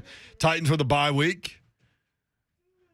Much needed. Boy, they need to get Nate Davis back. God, they need to get healthy. Please, Nate. You just sent us a clip of an offensive lineman for Washington that probably needs to end up on our team. No, that we cover. He may need to end up on the street, number 68. And I don't say nobody should get cut or nothing like that, but this brother here, goodness gracious. Hey, it was a party at Carson Nathaniel Wentz. My goodness. Oh, man. It was like 4 successive plays. It was just... Dude. I mean, Autry had a lot of fun with him. And Big Jeff, what? like, he didn't even try to block Big Jeff. It was like, I want some of that over there, too. I don't want any part of this guy. Talk, running by him like it's, hey, man. It was like field day. That's exactly what it was. Can't wait for field day. Yeah. Everybody loves field day. Just go run in the parking lot. Yep. That's how to do it. That's what we did at JT Moore. We did 100 meters in the parking lot. I mean, think about that now in 2022. Like, what are the odds that somebody trips and falls and busts their knee or head or Every anything? bit of it. Every bit of it. You're running a 100-meter race in the parking lot on gravel. Highly likely. Well, that's how we roll back in the day. Slick Head in Clarksville next up on 3HL talking Vols, Bama. What's up? Slick Fried or what's up? Yo. Maybe. Hey. Double D. Hi. How you doing? Good. How are you? Mayor, I missed you down here at the Buffalo Wild Wings when y'all came down here to Clarksville. I know, knew man. You were on assignment, and I was on assignment that day being at Buffalo Wild Wings. So My assignment had everything to do with my wife, so there you go. Oh, that's cool. What's up, baby? How you doing, bro? Good, man. Remember me? I got pictures with you down here. We were talking about you and Babs helped me out by not taking Kenan Allen because his yeah. fantasy. Yep. Took care of my guy. I called in. Buck Reising this morning. I think I almost blew his eardrum out. I was pretty hyped up this morning. I don't know if you heard it or not. I was crazy there for a minute. Everybody thought I was drunk, but it was the first time I ever been on the radio, so I was kind of not really stuttering, but I was pausing a lot. But anyway, it's Vols stuff, man. Yeah. I've never been so hyped up in a long time over any kind of competitor, especially Bama. But anyways, I don't think Bama's got a chance, man. Yeah. I really Lord. don't. I don't care. I don't want to hear This no is where we are. He is hyped. Young's not going to play Yeah. or whatever. I want everybody to play. Mm-hmm. I don't want no excuses. So when Tennessee rolls that tide, Mm-hmm. then they ain't got any other choice but to say, well, we were just a better person that day. Yeah. I think they need to put one team on one side, one team on the other, and put Michael Buffer there to say, let's get it ready to rumble. Yeah. I think that just cost you $1 million when you just said that. Hey, Tennessee got NIL deals. $1 million is nothing. Yeah, I got you. That's real. We don't. My man. Anyway, so what I want to know is this, Slay, since you're going to be at the game, I was thinking since Alabama's going to be there with the basketball, they're going to do like a scrimmage or something with Yeah. the girls and the boys versus Alabama. Are Yeah. you going to suit up with the headband and everything? Is Rick Barnes going to call you off the bench and let you play a little bit or what? Hey man, they so deep right now at the front court spot, man. I'm gonna let them hold it down, and I'll do some motivational speaking in the tunnel, man, before they run out there. Make sure they handle things like that. Okay, so would you still suit up though if he needs you? Oh, if he need, hell yeah, in a heartbeat. Like, man, I don't care. Listen, man, they got to roll me from out of there. I don't care nothing about that cramps, none of like that. to try and do excitement for the at the games, like trying to jump the fence and run the field and all that. Yeah. That you were talking with Danny White. Well, once you do this, once you do what they did in old school that Will Ferrell did, once you streak down the street.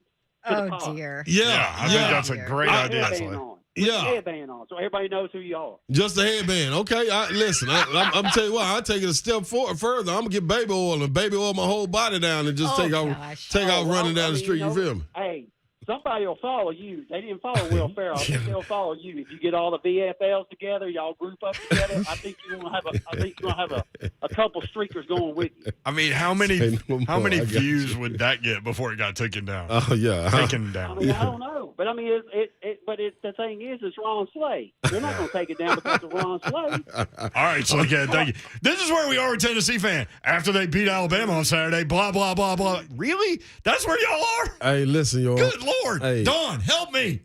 I can't. Nah, don't. I can't. Don't, y'all. Don't. Nah, y'all. can't. Listen, hey, man. We've been down so long, man. Let these people have fun, man. That's what I told Danny White. Have fun, but look at the game from a realistic standpoint. Why? Alabama's a damn good football team. Why, Yoro? They don't have to do that. Tennessee, Yoro. They are. Thank you. They are. Thank you, Babsy. Look They at Babsy. The moment the game ended on Saturday night, my wife looked at me and went, "Crap, Tennessee's going to beat us." My son, Hey. Will Doherty, who's about to turn 16, looked at me this morning and goes, "Dad, this is the biggest Tennessee game of my lifetime." Yeah. And I was like, "Yeah, it is." Yo, I mean, it And is. it's not even close. This is what it's about.